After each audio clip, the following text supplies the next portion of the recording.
মহামূল্যবান ওয়াজ ফরমাইবেন। এতক্ষণ পর্যন্ত যার জন্য আপনারা এখনো পর্যন্ত অপেক্ষা করতেছিলেন, সে আমাদের আকাঙ্ক্ষিত বক্তা মাওলানা সাদিকুর রহমান আল আজহারি। উনি কোরআন ও হাদিস থেকে মূল্যবান তাফসীর ফরমাবেন। আমি ওনাকে মূল্যবান বয়ান রাখার জন্য সবিনয় অনুরোধ জানাচ্ছি।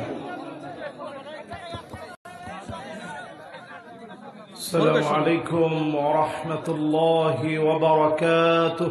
وعليكم السلام.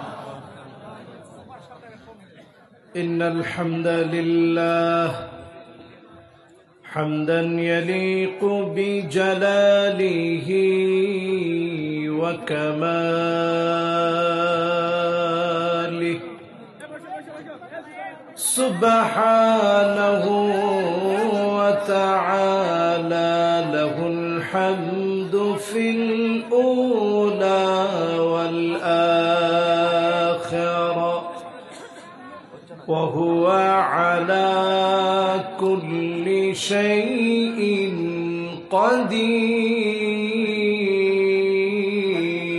قدير.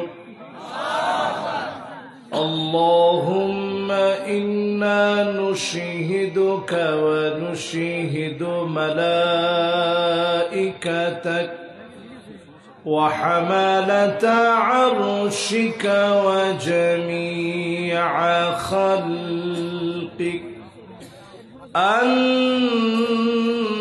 أنك أنت الله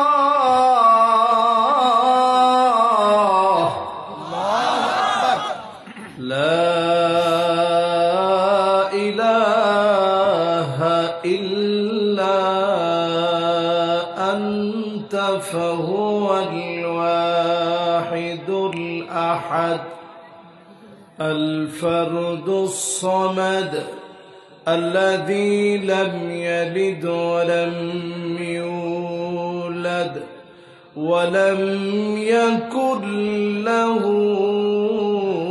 كفوا أحد. ونشهد أن سيدنا وسندنا وحبيب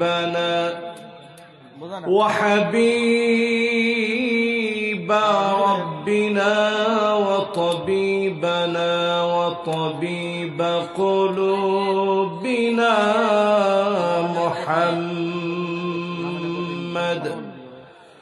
صلى الله عليه وعلى آله وأصحابه وبارك وسلم، الذي أرسله بالحق بشيرا ونذيرا وداعيا إلى الله بإذنه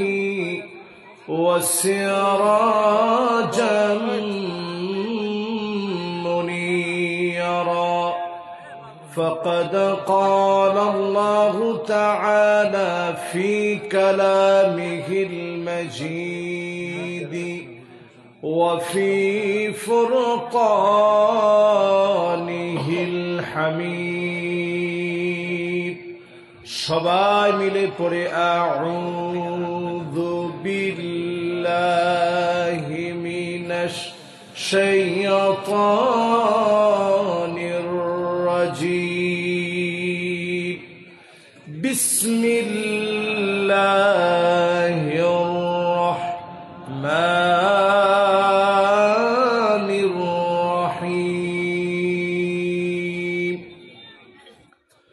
আল্লাহু নূরুস সামাওয়াতি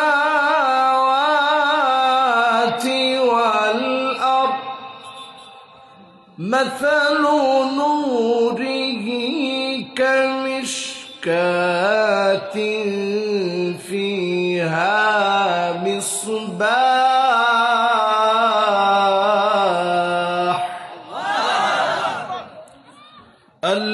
المصباح في زجاجة الزجاجة كأنها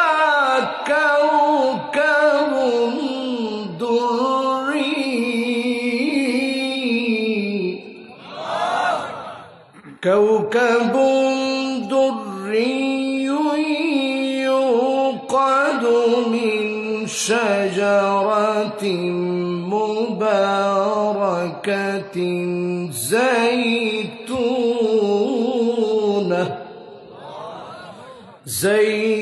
زيتونة لا شرقية ولا غربية يكاد زيتها يضيء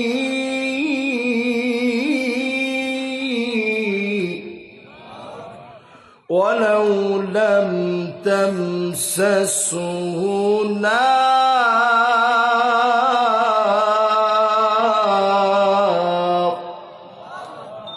نور على نور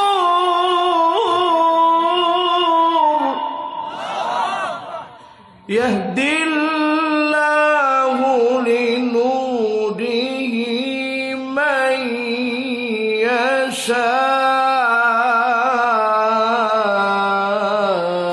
يشاء ويضرب الله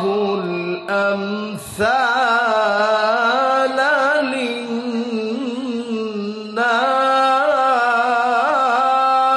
للناس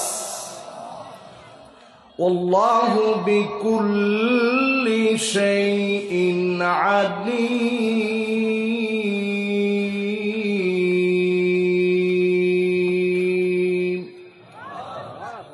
সকলে একবার মোহাব্বত নিয়ে পড়ি সাদাকাল্লাহুল আযীম وقال تعالى في شان حبيبه مخبرا وآمرا إن الله وملائكته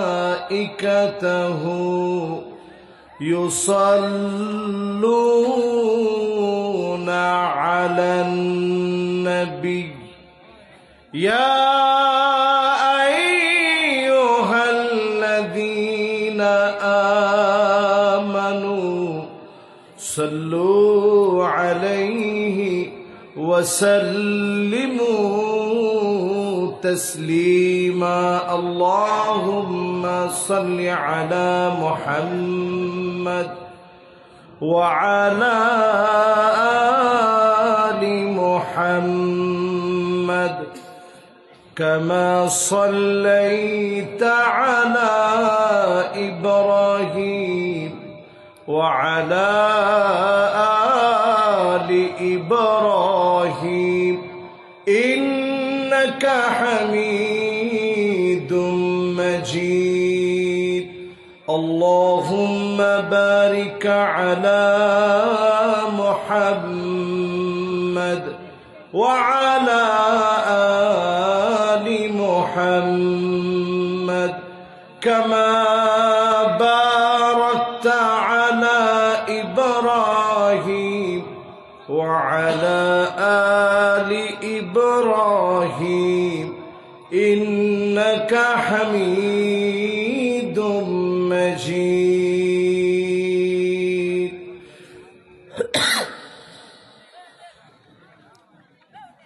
আল্লাহ পাকের শুকরিয়া আদায় করছি যে আল্লাহ তাবারাকা ওয়া তাআলা প্রতাপ হাফিজিয়া মাদ্রাসা প্রাঙ্গণের আজকের এই মাহফিলে আমাদেরকে আসার বসার বলার এবং শোনার তৌফিক দান করলেন। আমি বারবার বলছিলাম এটা ছাপা দিতে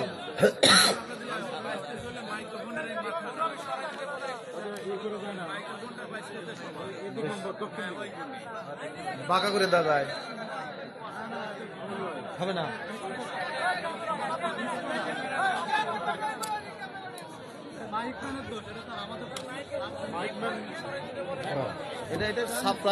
এমনি আজকে আমার শরীরটা খারাপ, ঠান্ডা ঠান্ডা গরম ঠান্ডা মিশ্রিত একটা সমস্যা। এখন এইভাবে একটু সময়, বেশি সময় এমন কথা বলতে পারবো না, শরীরটা এমন দুর্বল আমার।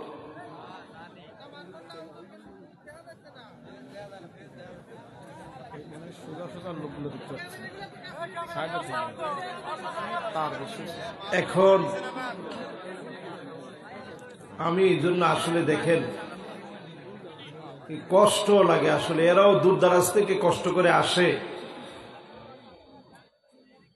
মাহফিলগুলো রেকর্ড করার জন্য। এদের এই রেকর্ডগুলোর জন্য পৃথিবীর বিভিন্ন প্রান্তে বাংলা ভাষাভাষীদের কাছে দিনের এই দাওয়াতগুলো ছড়িয়ে যায়। এই জন্য এরা অনেক সময় এই যে মোটা তারগুলো, এইগুলো একটু তোমরা সরাই দিলেই তো দেখা যেত। হ্যাঁ, আসো, তোমরা কষ্টিপ রাখবা তোমাদের কাছে বেশি। পাখা লাগবে, পাখা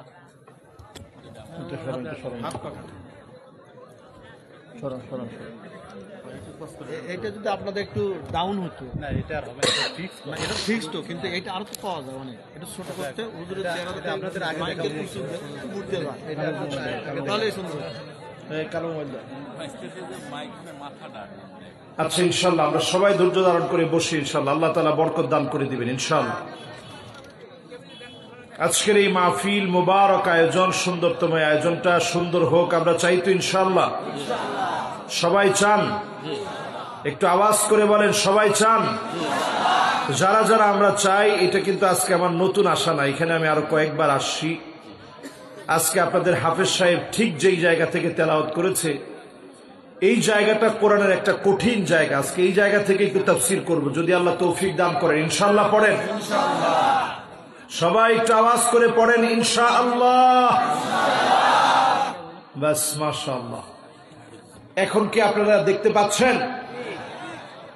সমস্যাটা হয়েছে শুধু মাইকে না, এই যে আমি বসছি এই বরাবর, বুঝছেন, খাম্বা বরাবর হয়ে গেছে। এখন বসা দরকার ছিল, সরে যাব, এটা একটু সরা দেন। ঠিক আছে, রাখেন,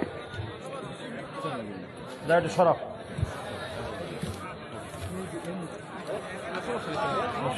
এখন দেখা যায়, সমস্যা নেই, লাগলে দাঁড়ায় ওয়াজ করবো, অসুবিধা নাই ইনশাআল্লাহ।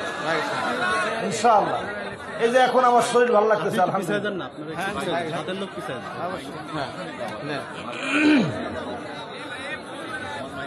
বাবারা এবার ঠিক আছে? সবাই দেখতে পাচ্ছেন? লিল্লাহে তাকবীর, লিল্লাহে তাকবীর। মাশাআল্লাহ। এই মাহফিলের সম্মানিত প্রধান অতিথি আপনাদের এলাকার জনাব সংসদ সদস্য বীর মুক্তিযোদ্ধা আলহাজ মোহাম্মদ শফিকুল ইসলাম শফি সাহেব। ওনার জন্য আমরা দিল থেকে দোয়া করি, আল্লাহ রাব্বুল আলামিন ওনাকে যেন কোরআনের জন্য কবুল আর মঞ্জুর করেন, পড়েন আমিন। এই মাহফিলের সম্মানিত সভাপতি, আজকের এই মাহফিলের সম্মানিত মুহতারাম মেহমান, যতজন আজকের এই মাহফিলে এসেছেন, কথা বলেছেন, সবাইকে আল্লাহ রাব্বুল আলামিন দ্বীনের জন্য কবুল মঞ্জুর করেন, পড়েন আমিন। সম্মানিত হাজিরিন, আর সময় ক্ষেপণ করতে চাই না, অনেক রাত হয়ে গেছে। আমি একটা আয়াত তেলাওয়াত করেছি। বাবা কথা বলা যাবে না, মেহেরবানি করে কোনো আওয়াজ আমরা না করি, আওয়াজটা বন্ধ করে ফেলি, একটু মনোযোগ দিই। সূরা নূর থেকে আমি একটা আয়াত তেলাওয়াত করেছি। প্রথমে আসুন সকলে মিলে মালিকের শুকরিয়ায় পড়ি কালিমাতুশ শুকর, আলহামদুলিল্লাহ।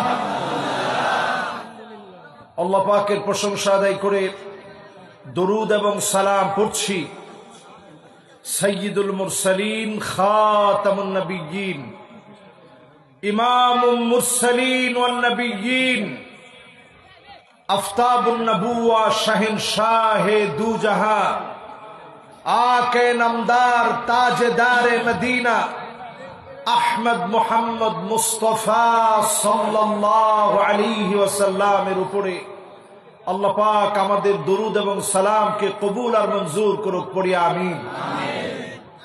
মাঝখানে এই যে বাবা তুমি লাইটটা জ্বালা রাখছো, এটা নিবে দাও বাস। এবার আমরা সবাই মিলে পড়ি মুহাম্মাদুর রাসূলুল্লাহ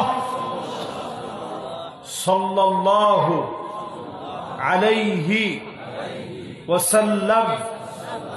যতজন মানুষ হয়েছেন তত জোরে বলেন নাই, আরেকটা বার বলবেন ইনশাআল্লাহ। বলেন মুহাম্মাদুর রাসূলুল্লাহ সাল্লাল্লাহু আলাইহি ওয়াসাল্লাম। তেলাওয়াত করেছি সূরা নূরের 35 নং আয়াত। আল্লাহ রাব্বুল আলামিন ইরশাদ করছেন, আল্লাহু নূরুস সামাওয়াতি ওয়াল আরদ। এই আসমান এবং জমিনের যিনি আলো তিনি কে? এই আসমান জমিনকে যিনি আলোকিত করেছেন তিনি কে? এরপরেই আল্লাহ রাব্বুল আলামিন বলছেন তার নূরের উপমা একটা তাকের মতো। শুধু অনুবাদটা শুনেন, মাথা খুলে যাবে আজকে। আল্লাহ পাকের নূরের দৃষ্টান্ত হচ্ছে একটা তাকের মতো। এরপরে আল্লাহ রাব্বুল আলামিন বলছেন তাতে রয়েছে একটা প্রদীপ, একটা বাতি। এরপরে আল্লাহ রাব্বুল আলামিন বলছেন প্রদীপটি রয়েছে একটি চিমনির মধ্যে। এরপরে আল্লাহ রাব্বুল আলামিন বলছেন চিমনিটি উজ্জ্বল তারকার মতো। এরপরে আল্লাহ রাব্বুল আলামিন বলছেন প্রদীপটি বরকতময় জাইতুন গাছের তেল দ্বারা জ্বলতে থাকে। আল্লাহু আকবার বলেন। এরপর আল্লাহ রাব্বুল আলামিন বলেন যা পূর্ব দিকেও না পশ্চিম দিকেও না, কোথাও তোমরা এর তেল খুঁজে পাবা না। জাইতুন গাছের ভিতরে যে অলিভ গুলো হয় এগুলো থেকে অলিভ অয়েল বের করা হয়। জাইতুন যেই তেলটা আমাদের বাংলাদেশে অলিভ অয়েল বলে আমরা চিনি, অত্যন্ত দামি তেল, এই তেল দিয়ে এটা জ্বলে না। আল্লাহ তাআলা বলছেন তেল যেন আলো বিকিরণ করে, যদিও তাতে আগুন স্পর্শ না করে। নূরের উপর নূর, নূরুন আলা নূর, নূরের উপরে নূর। আল্লাহ যাকে ইচ্ছা হেদায়েত দান করেন তার নূরের দিকে। আর আল্লাহ মানুষের জন্য উপমা সমূহ উপস্থাপন করেন। আল্লাহ প্রতিটি বস্তু সম্পর্কে সাম্য জ্ঞাত। জোরে করে আল্লাহু আকবার। এবার আসেন তাফসীরের দিকে। এই আয়াতের তাফসীরটা বুঝতে হলে কতটুকু ব্রেন থাকা দরকার একটু চিন্তা করেন। আল্লাহ রাব্বুল আলামিন প্রথমেই বলেন আল্লাহু নূরুস সামাওয়াতি ওয়াল আরদ। এই আসমান জমিনের আলো হচ্ছে আমার আল্লাহ প্রদত্ত আলো। এই আসমান জমিনের নূর হচ্ছে আমার আল্লাহ প্রদত্ত নূর। জোরে করে আল্লাহু আকবার। এরপরে আল্লাহ তাআলা নূরের দৃষ্টান্ত দিচ্ছেন মাসালু নূরিহি, তার নূরের দৃষ্টান্ত হচ্ছে কামিশকাত, একটা তাকের মতো। মানুষকে দিয়ে আল্লাহ তাআলা এই দৃষ্টান্ত দিয়ে দিচ্ছেন যে তুমি তোমার বডির ভিতরে লক্ষ্য করো আল্লাহর নূরটা কেমন। আল্লাহ রাব্বুল আলামিন আমাকে সাজায় দিলেন কামিশকাত, তাকের মতো করে। আমার আপনার বডির ভিতরে যিনি ছাতনি গুলোকে তাকে তাকে সাজায় দিয়েছেন তিনি কে? ছাতনি বুঝেন? সিরাজগঞ্জের মানুষ বলে ছাতনা, না অন্য কিছু বলেন? ছাতনা বলেন না? এবার ছাতনা গুনে গুনে দেখেন তো দেখি। অনেকের বডি এরকম, ছাতনা একেবারে গোনা যায়, 1 2 3 4 এরকম আছে না? তো আল্লাহ রাব্বুল আলামিন কি বলছেন? আল্লাহ তাআলা বলছে নূরের দৃষ্টান্ত হচ্ছে এরকম তাকে তাকে সাজানো ছাতনার মতো। আল্লাহ তাআলা তাকে তাকে সাজায় রাখছে। জোরে করে আল্লাহু আকবার। তাহলে আপনার আমার কি ছাতনি আছে? বলেন আছে? এটা কিরকম দেখছেন? এরকম তাকে তাকে, মানে 1 তলা 2 তলা 3 তলা 4 তলা এইভাবে আল্লাহ সাজায় রাখছে। জোরে করে আল্লাহু আকবার।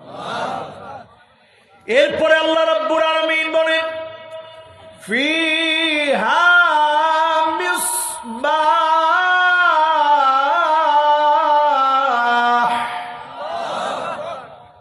এর ভিতরে আল্লাহ তাআলা দিয়ে রাখছে একটা বাতি। জোরে করে আল্লাহু আকবার। ছোটকালে আপনারা হারিকেন দেখছেন? কথা কয় না, হারিকেন দেখছেন? কে কে হারিকেন দেখছেন হাত উঠায় দেখেন তো দেখি। তুমিও হারিকেন দেখছো? তুমি দেখছো হারিকেন? তুমি দেখছো হারিকেন আসলে? হ্যাঁ, হারিকেন কেমন? ও চিন্তা করছে কি রে, হারিকেন কি খাওয়ার কোন জিনিস নাকি? এবার হাত নামান। আমরা হারিকেন দেখছি না? এই তো মাশাআল্লাহ, লণ্ঠন লণ্ঠন। আল্লাহ পাক বলেন শোনো, ফিহা মিসবাহ, এর ভিতরে আল্লাহ একটা বাতি বসায় দিয়েছে। আমার আপনার ছাকনির ভিতরে মালিক একটা বাতি বসায় দিয়েছে। বর্তমান চিকিৎসা বিজ্ঞান আয়াতটা নিয়ে গবেষণা করে অবাক হয়ে গেছে। এই ছাকনিগুলোর নিচে আল্লাহ বাতি বসায় রেখেছে। বাতি বসিয়ে রেখে আল মিসবাহু ফি জুজাজা, বাতির উপরে আল্লাহ আবার একটা চিমনি দিয়ে রেখেছে। হারিকেনের উপরে কাচের একটা প্রলেপ থাকে যার নাম বলে চিমনি। আপনারা কি বলেন? চিপনি বলেন না? তাহলে মিলতেছে তো। এইরকম আমার আপনার ছাকনির ভিতরে ঠিক এই জায়গাতে মালিক একটা বাতি জ্বালায় রেখেছে। ওই বাতির উপরে মালিক একটা চিমনি দিয়ে রেখেছে। সিরাজগঞ্জে বলে চিফনি।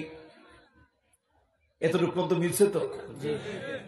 এরপরে শুনেন আমার ভাইরা, জুজাজাতু কান্নাহা কাওকাবুন দুররি, এটা তারকার মতো প্রজ্বলিত। এই যে চিমনিটা, এই চিমনিটা এত পরিষ্কার, একটা গুনাহ যখন করবেন চিমনির ভিতরে একটা দাগ পড়ে যাবে। দুইটা গুনাহ করবেন, দুইটা দাগ পড়ে যাবে। ইন্নাল আবদা ইযা আখতা নুকিতাত ফি কলবিহি নুকতাতুন সাউদা,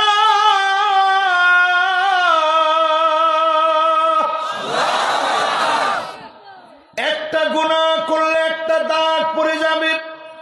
দুইটা গুনাহ করলে চিমনিটার পরিষ্কার আলোটার ভিতরে দাগ পড়ে যাবে। যে মাহফিলে কথা বলতেছি তাকায় দেখেন লাইটের দিকে, এটাকে যদি এখন ভাঙেন শুধু কিছু গুড়া বের হবে। ভাঙে দেখবেন? বলছি, বিশ্বাস করছেন? কখনো ভাঙে দেখছেন? ঠাস করে ভাঙলে দেখবেন কিছু খালি গোড়া বের হয়ে গেছে। এই লাইটের উপরে যখন কালো দাগ পড়ে যাবে, আলো বের হবে? কথা কোন, আলো বের হবে? ঠিক তেমনি আপনি যখন গুনাহ করে ফেললেন, অন্তরটাকে কালো বানায় ফেললেন, আল্লাহ আপনাকে স্বচ্ছ একটা অন্তর দিয়েছিল। এই অন্তরের ভিতরে একটা গুনাহ করলে একটা দাগ পড়ে যায়, 10টা গুনাহ করলে 10টা দাগ পড়ে যায়। হাজার লক্ষ গুনাহ করে লক্ষ লক্ষ দাগ ফেলে দিয়েছি। আজকে যদি এই মাহফিল থেকে তওবা করে বাড়ি ফিরেন, আপনার আমার বাতিটাকে যিনি প্রজ্বলিত বানায় দিবেন তিনি কে? কথা কি সবাই বুঝতেছেন? সহজ না কঠিন? আপনার যদি গল্প কইতে কোন, আমি গল্প কম, অসুবিধা নেই। আমি কিন্তু এই মাহফিলে আজকে নতুন না, আগেও এই মাহফিলে আসছি। আমি খুব চিন্তা করতেছিলাম যে আলোচনাটা করব কোন জায়গা থেকে। হঠাৎ করে শুনলাম মাদ্রাসার হাফেজ কোরআন সুন্দর এই জায়গা থেকে সে তেলাওয়াত করছে। চিন্তা করলাম এইটাই আজকে আমি সিরাজগঞ্জের ভাইদেরকে বুঝাই। আপনাদের জায়গাটার নাম সিরাজগঞ্জ, পুরাটা আলো দিয়ে ভরা, ঠিক কিনা বলেন? এবার আপনি তাকায় দেখেন আমার ভাইরা, এই যে একটা গোশতের টুকরা আল্লাহ বাতি বানায় দিলেন।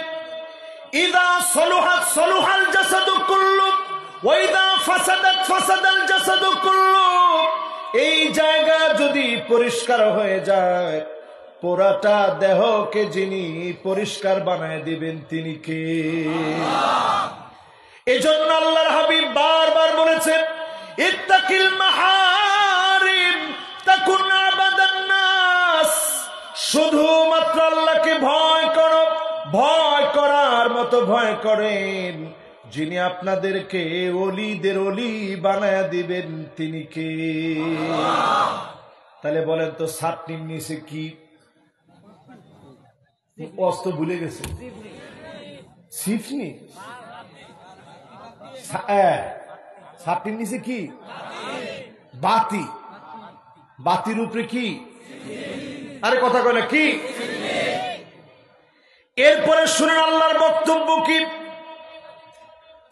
কাউকাবুন দুররিয়্যুন ইউকাদু মিন শাজারাতিন মুবারাকাতিন যাইতুনাতিন লা শারকিয়্যা لا شرقية ولا غربية। আল্লাহ বলেন এই বাতি জ্বালানোর জন্য যে তেলটা লাগবে এটা পূর্ব পশ্চিমে কোথাও তোমরা খুঁজে পাবা না। এই তেল কোথাও খুঁজে পাওয়া যায় না। জোরে করে আল্লাহু আকবার। বর্তমান পৃথিবীর বিজ্ঞানীরা রূহ নিয়ে গবেষণা করেছে। কখনো দেখতেছে মানুষের দেহটা সমান সমান আছে, মাত্র 27 গ্রাম ওজন কমে গেছে। কখনো দেখেছে ওজন বেড়ে গেছে। তার মানে এমন একটা রূহ আল্লাহ পাক দিয়েছে। আপনি আমি যেটাকে দেখি না, আল্লাহর অর্ডার যেটা, যতদিন পর্যন্ত অর্ডার থাকবে আপনার বাতি সচল থাকবে। দুনিয়ার কোন তেল দিয়ে এই বাতিকে জ্বালানো যায় না। জোরে কোন আল্লাহু আকবার। হারিকেন জ্বালানোর জন্য একটা তেল ব্যবহার করেন, তেলের নাম কি? আল্লাহ দৃষ্টান্ত দিয়া বুঝাইয়া দিলেন, তোমার এই হাতকে জ্বালানোর জন্য, অন্তরকে পরিশুদ্ধ করার জন্য জাইতুনের তেল দিলে পরিশুদ্ধ হবে না। পূর্ব পশ্চিমে যত জায়গায় তেল খুঁজবে, এই তেল দিয়ে এই হাতটাকে, তোমার অন্তরটাকে পরিশুদ্ধ করা যাবে না। অন্তর পরিশুদ্ধ করার জন্য তাওবা লাগবে। খাস দিলে হৃদয় থেকে যদি তাওবা করেন, অবশ্যই যিনি আমার আপনার ডাক কবুল করবেন তিনি কে? 5টা হাদিসের ভিতরে ঘটনা আসছে। কয়টা হাদিস? আরো জোরে বলেন। 5টা হাদিসের ভিতরে ঘটনা আসছে। নবী মুসা আলাইহিস সালাম কালিমুল্লাহ, যার উপাধি, মালিকের সঙ্গে যিনি কথা বলেন, আল্লাহর কাছে হাত উঠিয়েছেন কথা বলার জন্য। ইলাহি আসকিনা গায়সান ওয়ানশুর আলাইনা রাহমাতাক ওয়ারহাম বিল-আতফালির রুদ্দাই ওয়াশ-শুয়ূখির রুক্কাই। আয় আল্লাহ, ছোট ছোট বাচ্চা খিদার যন্ত্রণায় চিৎকার করতেছে, পশু পাখিগুলা কষ্ট পাচ্ছে, দাড়ি পাকা মুরব্বীরা তোমার কাছে দোয়া করছে, মেহেরবানি করে বৃষ্টি দান করেন। মালিক বলে দিলেন, নবী মূসা, ইন্না ফীকুম আবদান ইউবারিজুনি বিল মাআসি মুনযু 40 সানা। এমন এক গুনাহগার আছে 40 বছর ধরে নাফরমানি করেছে, সে উঠে চলে গেলি আমি আল্লাহ বৃষ্টি দান করে দিব। নবী মুসা আলাইহিস সালাম বলতেছে, আল্লাহ, হাজার হাজার বনি ইসরাইল, এত মানুষের ভিতরে কেমন করে আমি আওয়াজ পৌঁছাবো? আমি তো মানুষ একজন। আল্লাহ বললেন, মিনকান নিদা ওয়া মিনাল বালাগ, তোমার দায়িত্ব হচ্ছে শুধু তুমি কানের ভিতরে পৌঁছায় দাও। আমি মালিকের দায়িত্ব হচ্ছে, আমি মালিক প্রত্যেকটা মানুষের কানে কানে তোমার ডাকটা পৌঁছায় দিব। জোরে কোন আল্লাহু আকবার। এই জন্য নবী মুসা আলাইহিস সালাম তৎক্ষণাৎ তিনি দাঁড়ায় ডাক দিলেন। নবী মুসা আলাইহিস সালাম বহু শক্তিশালী নবী ছিলেন। রাগ করলে মাথার চুলগুলা পাগড়ি ব্যাত করে দাঁড়ায় যেত, জোরে কোন আল্লাহু আকবার। শক্তি কম না বেশি? অনেক শক্তিশালী নবী ছিলেন তিনি। সেই নবী মূসা আলাইহিস সালাতু ওয়াস সালাম তিনি এবার ডাক দিলেন, আইয়ুহাল আবদুল আসিম আল্লাযী ইউবারিজুল্লাহ বিল মাআসি মুনযু 40 সানা। যেই লোকটা 40 বছর ধরে নাফরমানি করেছো, এখনই চলে যাও। তুমি চলে গেলে মালিক তার রহমতের বৃষ্টি দান করে দিবে। সুবহানাল্লাহ বলে। কষ্ট হচ্ছে আপনাদের? আমি দেখতে পাচ্ছি 2 জন উঠছে, এর মধ্যে একজন যুবক। বাবা একটু বসেন, সিরাজগঞ্জের মানুষ, একটু বসেন বাবা। সুবহানাল্লাহ। এরপরেও যাই দেই কদ্দুর যায় বাবা। না জরুরত থাকলে বাবা, বেশিক্ষণ ওয়াজ হবে না তো, ওয়াজ তো অল্প। এই একটা আয়াতের তাফসীর দর্শি যতক্ষণ চলে এতক্ষণ ওয়াজ ইনশাআল্লাহ। যদি সারা রাত হয় খুব কষ্ট হবে। কে কে সারা রাত শুনবেন হাত উঠে দেখা। লিল্লাহে তাকবীর। মাশাআল্লাহ। আছেন তো ইনশাআল্লাহ? তবে সারা রাত ওয়াজ তো আমি জীবনে করি না, ওইটা আমি পারিও না। আপনি বুঝছেন এত কঠিন আয়াত, এটা কি সারা রাত ওয়াজ করা যাবে? তাও সিরাজগঞ্জের শ্রোতার সামনে। একটু 19-20 হলে আপনি দাঁড়ায় করবেন যে হুজুর আপনি যে আলোচনা শুরু করছেন অন্যদিকে চলে গেছেন। ঠিক আছে না ইনশাআল্লাহ? নবী মূসা আলাইহিস সালাম যখনই ডাক দিলেন, গুনাহ করছে কত বছর? 40। মাশাআল্লাহ, সবার মনোযোগ আছে। কত বছর? 40 বছর ধরে লোকটা নাফরমানি করলেন।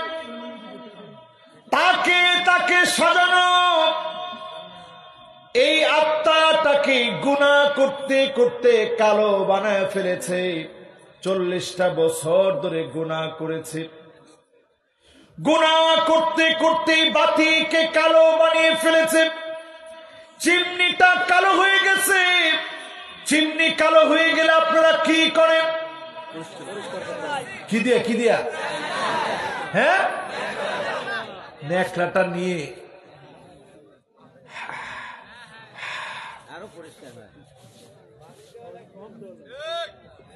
এরপরে বেশি পরিষ্কার হলে বালু দেওয়া লাগে। কার বার্তা দেখছেন? ওটা এমন অপরিষ্কার হয়েছে, ওটা বালু দিয়ে ঘষে উঠানো লাগে। কিন্তু আল্লাহ সহজ করে দিছে, তওবা করলেই পরিষ্কার হয়ে যাবে ইনশাআল্লাহ। লোকটা গুনাহ করছে কত বছর? 40 বছর গুনাহ করে কালো বানায় ফেলেছে। 40টা বছর পরে নবী মূসা আলাইহিস সালাম ডাক দিয়েছে, এখনই উঠে চলে যাও। মাথা নিচের দিকে দিয়ে হাজার হাজার মানুষের ভিতরে বসে আজকের মাহফিলে গুনাহগাররা যেভাবে নিজেকে তাওবা করে আল্লাহর কাছে আপন বানাবে, ঠিক এইভাবে ওই লোকটা নিজের মাথা নত করে ডাক দিয়েছে, আল্লাহ 40টা বছর ধরে নাফরমানি করেছি, পৃথিবীর কেউ দেখে নাই রে মালিক, পৃথিবীর কেউ বুঝে নাই। আজকে যদি চলে যাই সবাই জানবে আমি 40 বছর ধরে নাফরমানি করেছি। আল্লাহ আমার বড় লজ্জা লাগবে। আল্লাহ আপনি আমারে মাফ করে দেন। আজকে যদি আমি না যাই হাজার হাজার মানুষ পানির জন্য কষ্ট পাচ্ছে। আল্লাহ আপনি আমার উপরে নারাজ হয়ে গেছে। তা হয় না রে মালিক, তা হয় না। দয়া করে মাফ করে দেন। বলতে দেরি পরিষ্কার বানায়া যিনি বৃষ্টি দান করে দিলেন তিনি কে? নবী মূসা আলাইহিস সালাম লজ্জা পেয়ে গেলেন। আয় আল্লাহ তাআলা, একটু আগে দোয়া করলাম, আপনি বললেন দোয়া কবুল হবে না। এখন কার কারণে দোয়া কবুল হয়েছে? কেউ তো চলে যায় নাই। আল্লাহ বললেন, নবী মূসা আমার যে গোলাপ 40টা বছর ধরে নাফরমানি করেছে, 40 বছর ধরে অবাধ্যাচরণ করেছে, তার একটা বারের তাওবা এত ভালো লেগে গেছে, তার তাওবার কারণে 40 বছরের গুনাহ আমি মালিক মাফ করে দিলাম। আজকে এই মাহফিলে যারা আমরা বসছি, একটু বুঝা বলেন তো দেখি। নবী মুসা আলাইহিস সালাম সাথে সাথে বললেন, আল্লাহ এক নজর এই লোকটার আল্লাহ আমি একটু দেখতে চাই, লোকটা দেখতে কেমন, যদি দেখায় দেয় লোকটার দাম বাড়বে না কমবে? সবাই বলেন আর জোরে। আপনি তো বললেন দামটা বাড়বে। আল্লাহ রাব্বুল আলামিন বললেন, নবী মুসা শোনো, ইন্নী লাম আফদাহুহু ওয়া হুয়া ইউতিউনি, ইন্নী লাম আফদাহুহু ওয়া হুয়া ইয়াসিনি, আফদাহুহু ওয়া হুয়া ইউতিউনি। আমার গোলামকে ততক্ষণ আমি লজ্জা দেই নাই যখন আমার গোলাম দিনের পর দিন নাফরমানি করেছে, আমি আল্লাহ তারে লজ্জা দেই নাই। আফদাহুহু ওয়া হুয়া ইউতিউনি, এখন কি আমি লজ্জা দিব যখন আমার গোলাম তাওবা করেছে?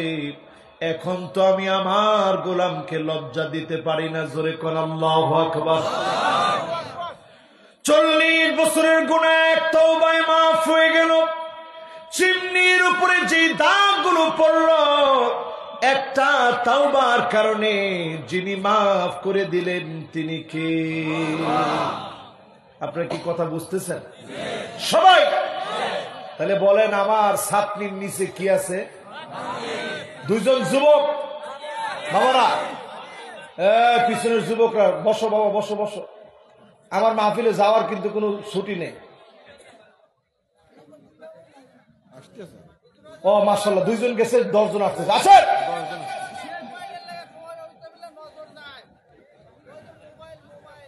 ও কোনে মোবাইল কোনে?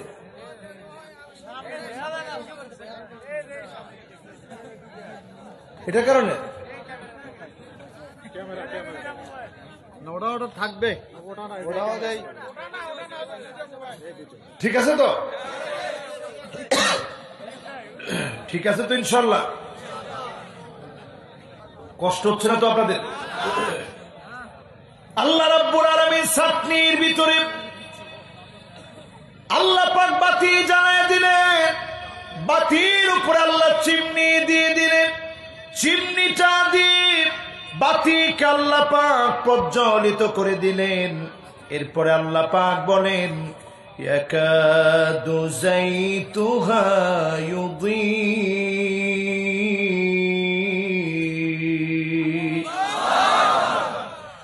ওয়ালাউ লাম তামসাসহু নার,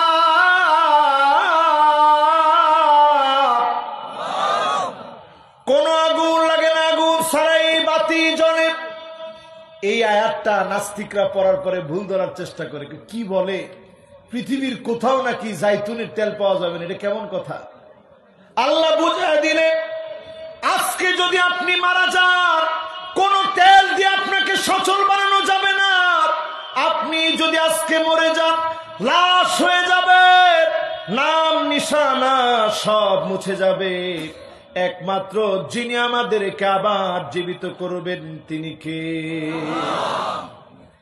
কোন রকম আগুন ছাড়াই এই দেহটা জ্বলে।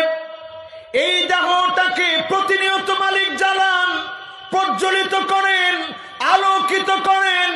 এই আলোকিত দেহের ভিতরে আল্লাহ পাক কেমন একটা জায়গা দিয়েছেন, আপনি গুনাহ করে অন্ধকার বানিয়ে ফেলেছেন। আজকে যদি তাওবা করার মতো করে নেন, যিনি মাফ করে দিবেন তিনি কে?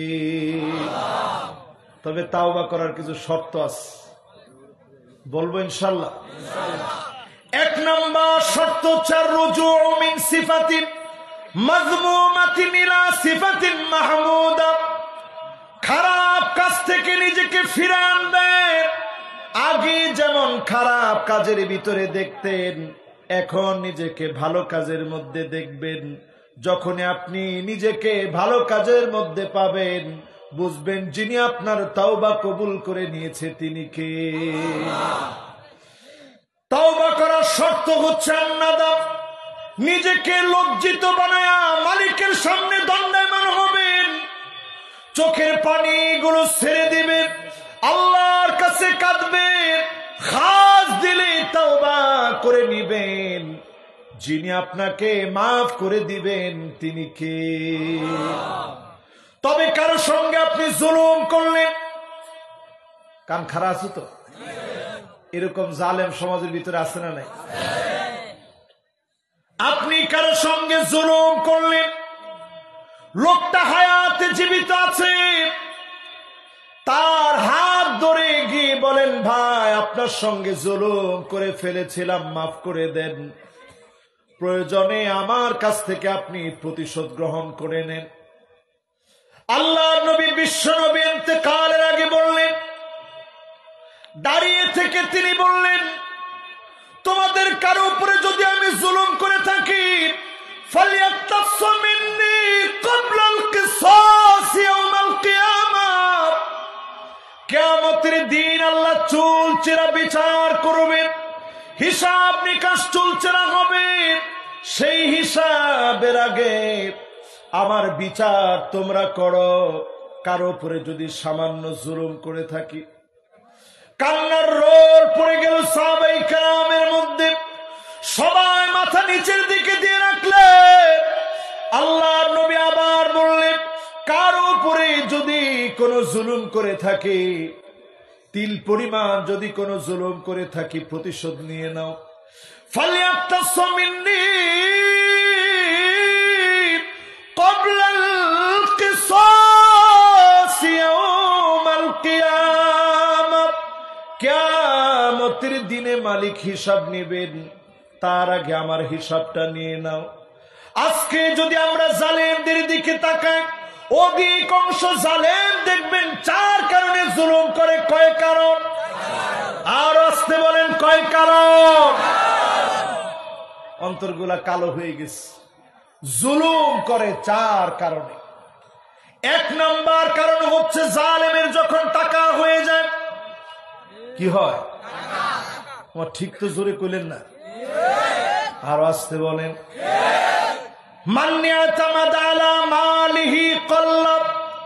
জালেম যখন টাকা পেয়ে যায়, জালেম তখন জুলুম করা শুরু করে।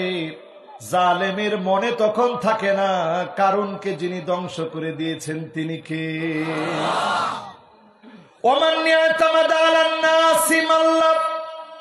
দুই নাম্বার, জালেম জুলুম করে যখন চারপাশে কিছু লোক হয়, ঠিক কিনা বলে?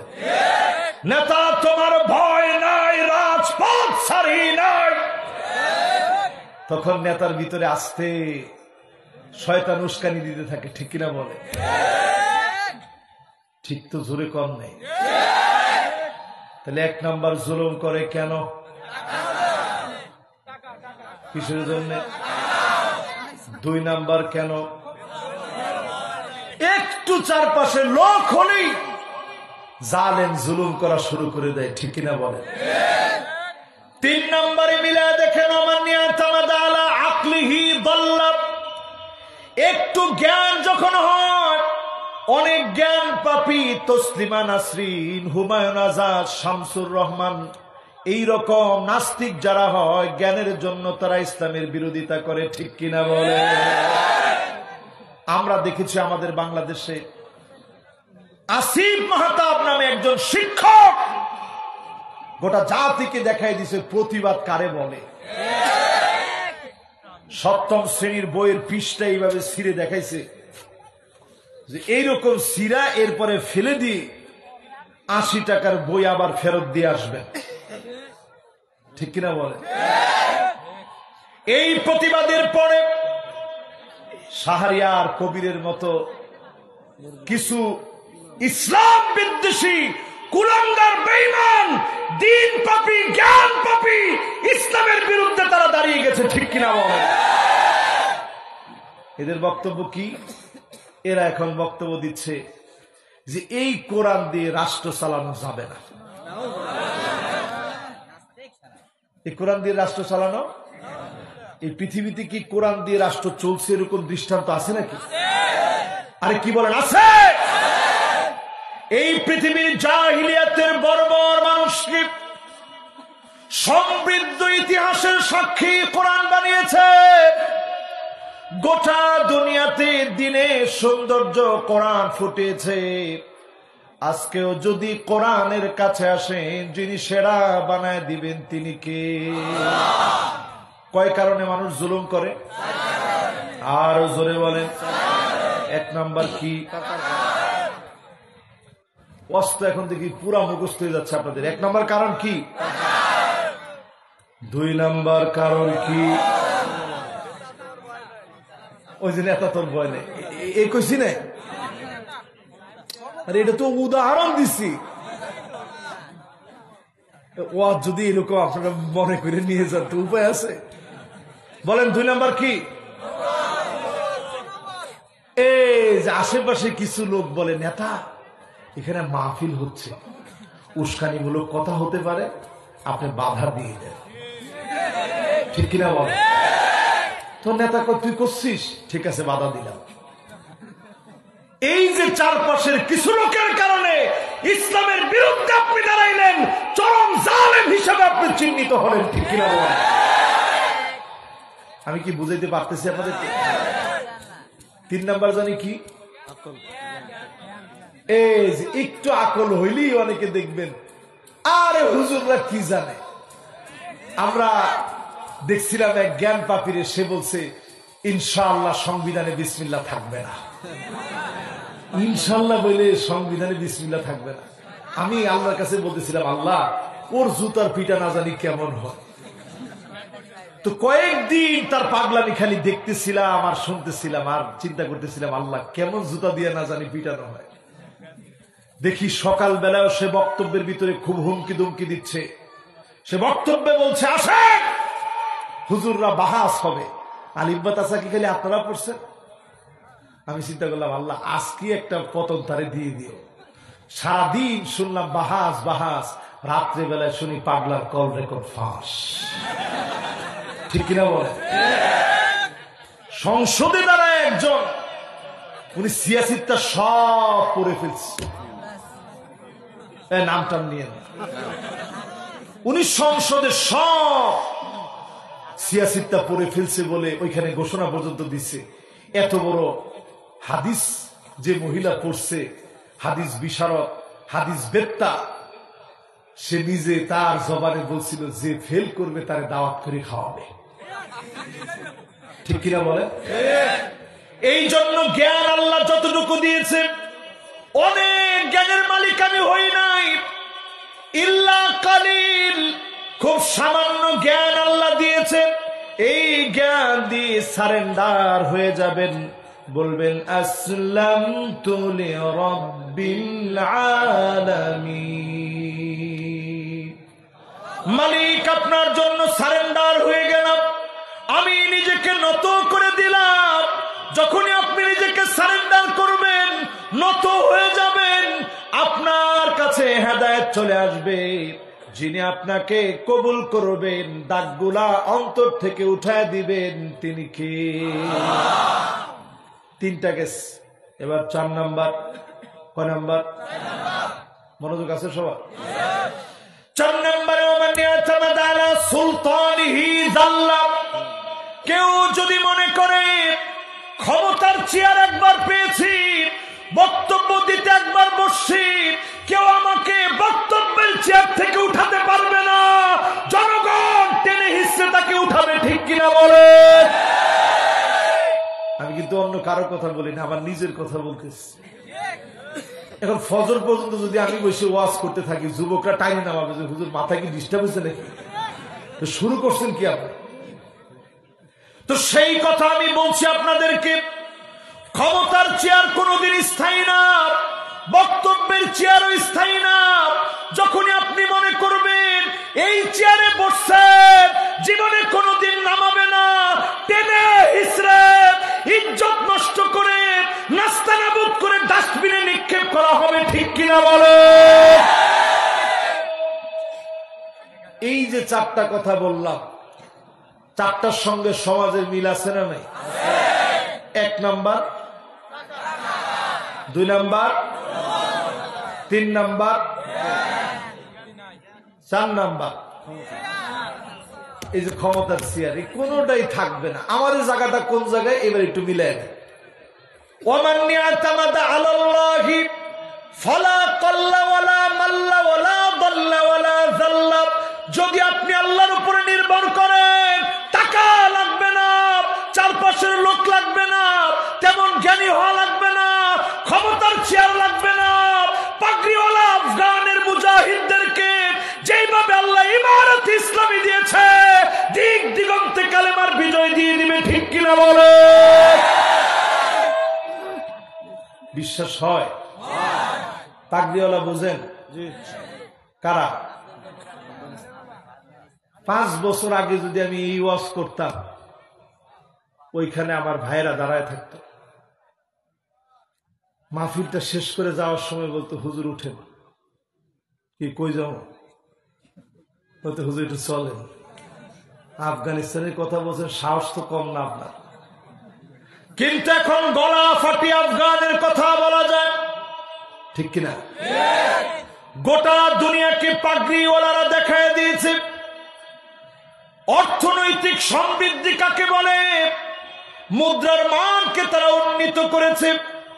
Pepsi, 7 up, Pepsi, 7 up, Sprite, Fanta সব যখন দুনিয়াকে গ্রাস করে ফেলেছে, আমার পাগড়িওয়ালারা পানি কোলা গোটা দুনিয়ায় সাপ্লাই করে দিচ্ছে। আল্লাহু আকবার। পার্লার গুলা দেশে তালা লাগাই দিয়েছে, আইলে না আইশ্যাডোর আইলেশ বুরু প্লাক করবার সুযোগ নেই, ঠিক নেই? দোকানপাটে ব্যবসা বাণিজ্য করতেছে, মহিলাদের পুতুল একটা দিয়া ওটারে এমন ভাবে সাজায় রাখে, ওটা দেখলেও তো যৌন সুশ্রী তৈরি হয়। আফগানের সরকার ওইটাকে পর্যন্ত ব্যান করে দিয়েছে, ওইটা এখন আর থাকবে না, ব্যান করে দিছে। এগুলো সব বন্ধ, এগুলো আমার দেশে চলবে না। জোরে কোন আল্লাহু আকবার।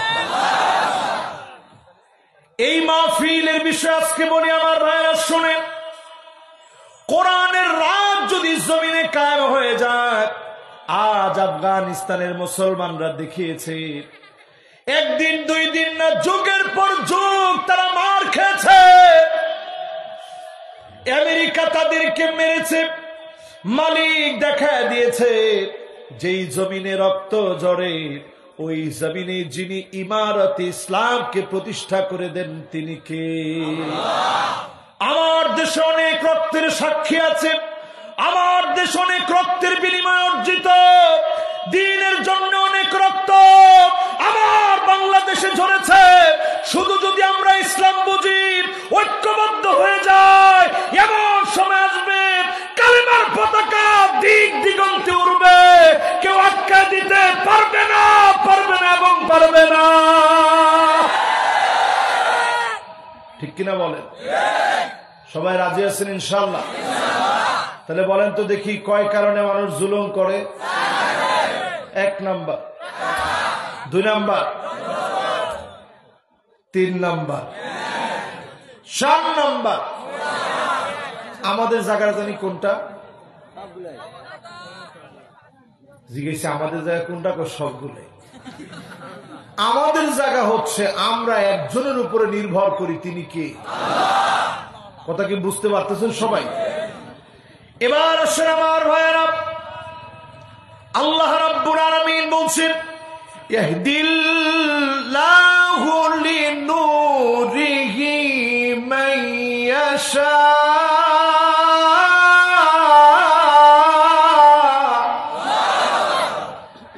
আল্লাহর তরফ থেকে হিদায়াত সবাই পাবে না।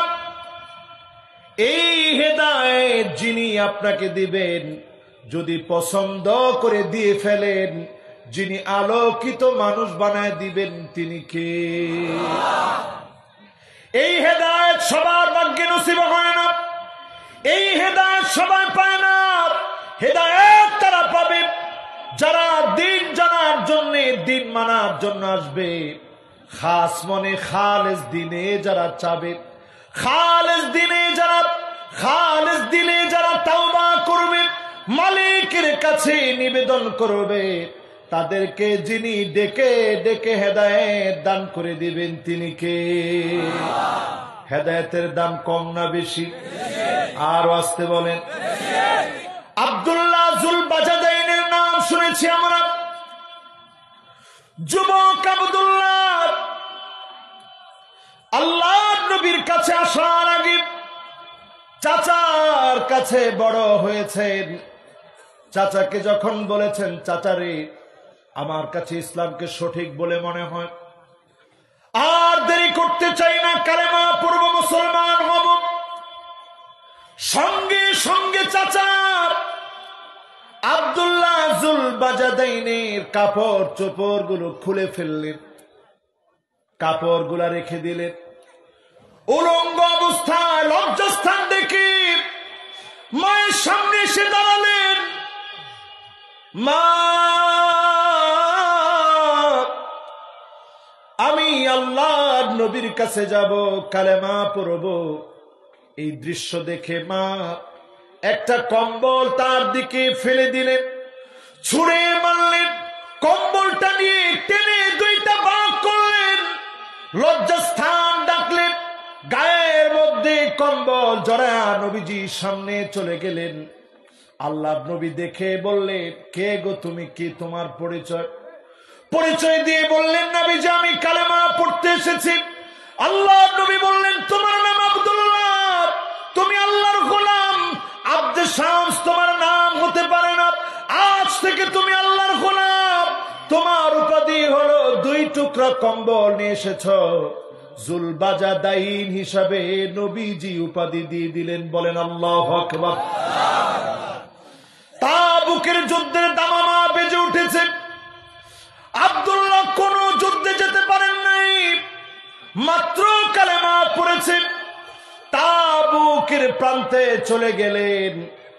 আল্লাহ নবীর কাছে এসে বললেন, নবীজি দোয়া করে দেন, তাবুকের প্রান্তে আমি আব্দুল্লাহকে মালিক যেন শহীদ বানায় নেন। বলেন আল্লাহু আকবার। আল্লাহ নবী দোয়া করলেন, আয় আল্লাহ, আমার আব্দুল্লাহর রক্তকে কাফেরদের জন্য হারাম বানায় দেন। কোন কাফের আমার আব্দুল্লাহর গায়ে যেন হাত তুলতে না পারে। আল্লাহ আমার আব্দুল্লাহকে কাফেরদের জন্য বিজয়ী বানায়া, কাফেরদের জন্য রক্ত হারাম বানায় দেন। বলেন আল্লাহু আকবার। আব্দুল্লাহ জুল বাজাদাইন কেঁদে ফেললেন, ওগো নবীজি আসলাম দোয়া নেওয়ার জন্য শহীদ হব, আপনি দোয়া করে দিলেন কাফেররা যেন আঘাত করতে না পারে। চোখে পানি নিয়ে চলে গেলেন। নবীজির কাছে খবর আসছে আব্দুল্লাহ দুনিয়াতে নাই। প্রচন্ড জ্বর এসে তাবুতে ইন্তেকাল করেছেন। আল্লাহ নবী, বিশ্ব নবী চোখের পানি ছেড়ে কেঁদে দিলেন, দোয়া করলেন। আল্লাহ নবী নিজে কবরস্থ করলেন, কবরে নামায় দিলেন। আল্লাহর কাছে বললেন, আল্লাহ আমি আমার আব্দুল্লাহর উপরে খুশি হয়ে গিয়েছি, মালিক তুমি খুশি হয়ে যাও। হযরত আবু বকরের মতো সাহাবী, হযরত ওমরের মতো সাহাবী বলতেছে, আরে এই কবরে যদি আমাদের জায়গা হতো, আল্লাহর নবী যদি নিজ হাতে কবরস্থ করে বলতেন, আল্লাহ আমি খুশি হয়ে গেছি, তুমিও খুশি হয়ে যাও। প্রয়োজনে যিনি খুশি হয়ে যেতেন, ফলশ্রুতিতে যিনি খুশি হয়ে যেতেন তিনি কে? আমার ভাইরা, আমার বন্ধুরা, হেদায়েত মালিকের হাতে। এই হেদায়েত যিনি চান, তৎক্ষণাৎ যিনি গোলামদেরকে হেদায়েত দান করেন তিনি কে? হেদায়েত পাওয়ার জন্য কিছু শর্ত আছে, শুনতে রাজি আছেন? সবাই বলে রাজি আছেন? হিদায়াত শোনার জন্য, হিদায়াতের কথা শোনার জন্য, হিদায়াত নেওয়ার জন্য আল্লাহ পাক আপনাকে মনোনীত করা লাগবে। আল্লাহ আপনারে পছন্দ করে কিনা বুঝতে হবে।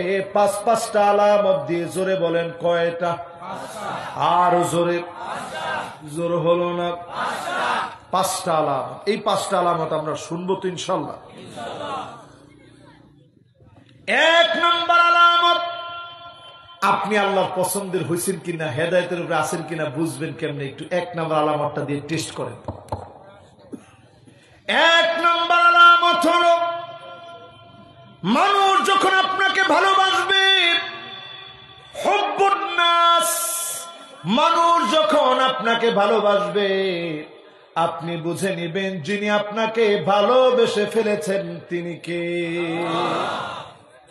এখন আমাদের মধ্যে মানুষ ভালোবাসে এরকম লোকের সংখ্যা কম না বেশি?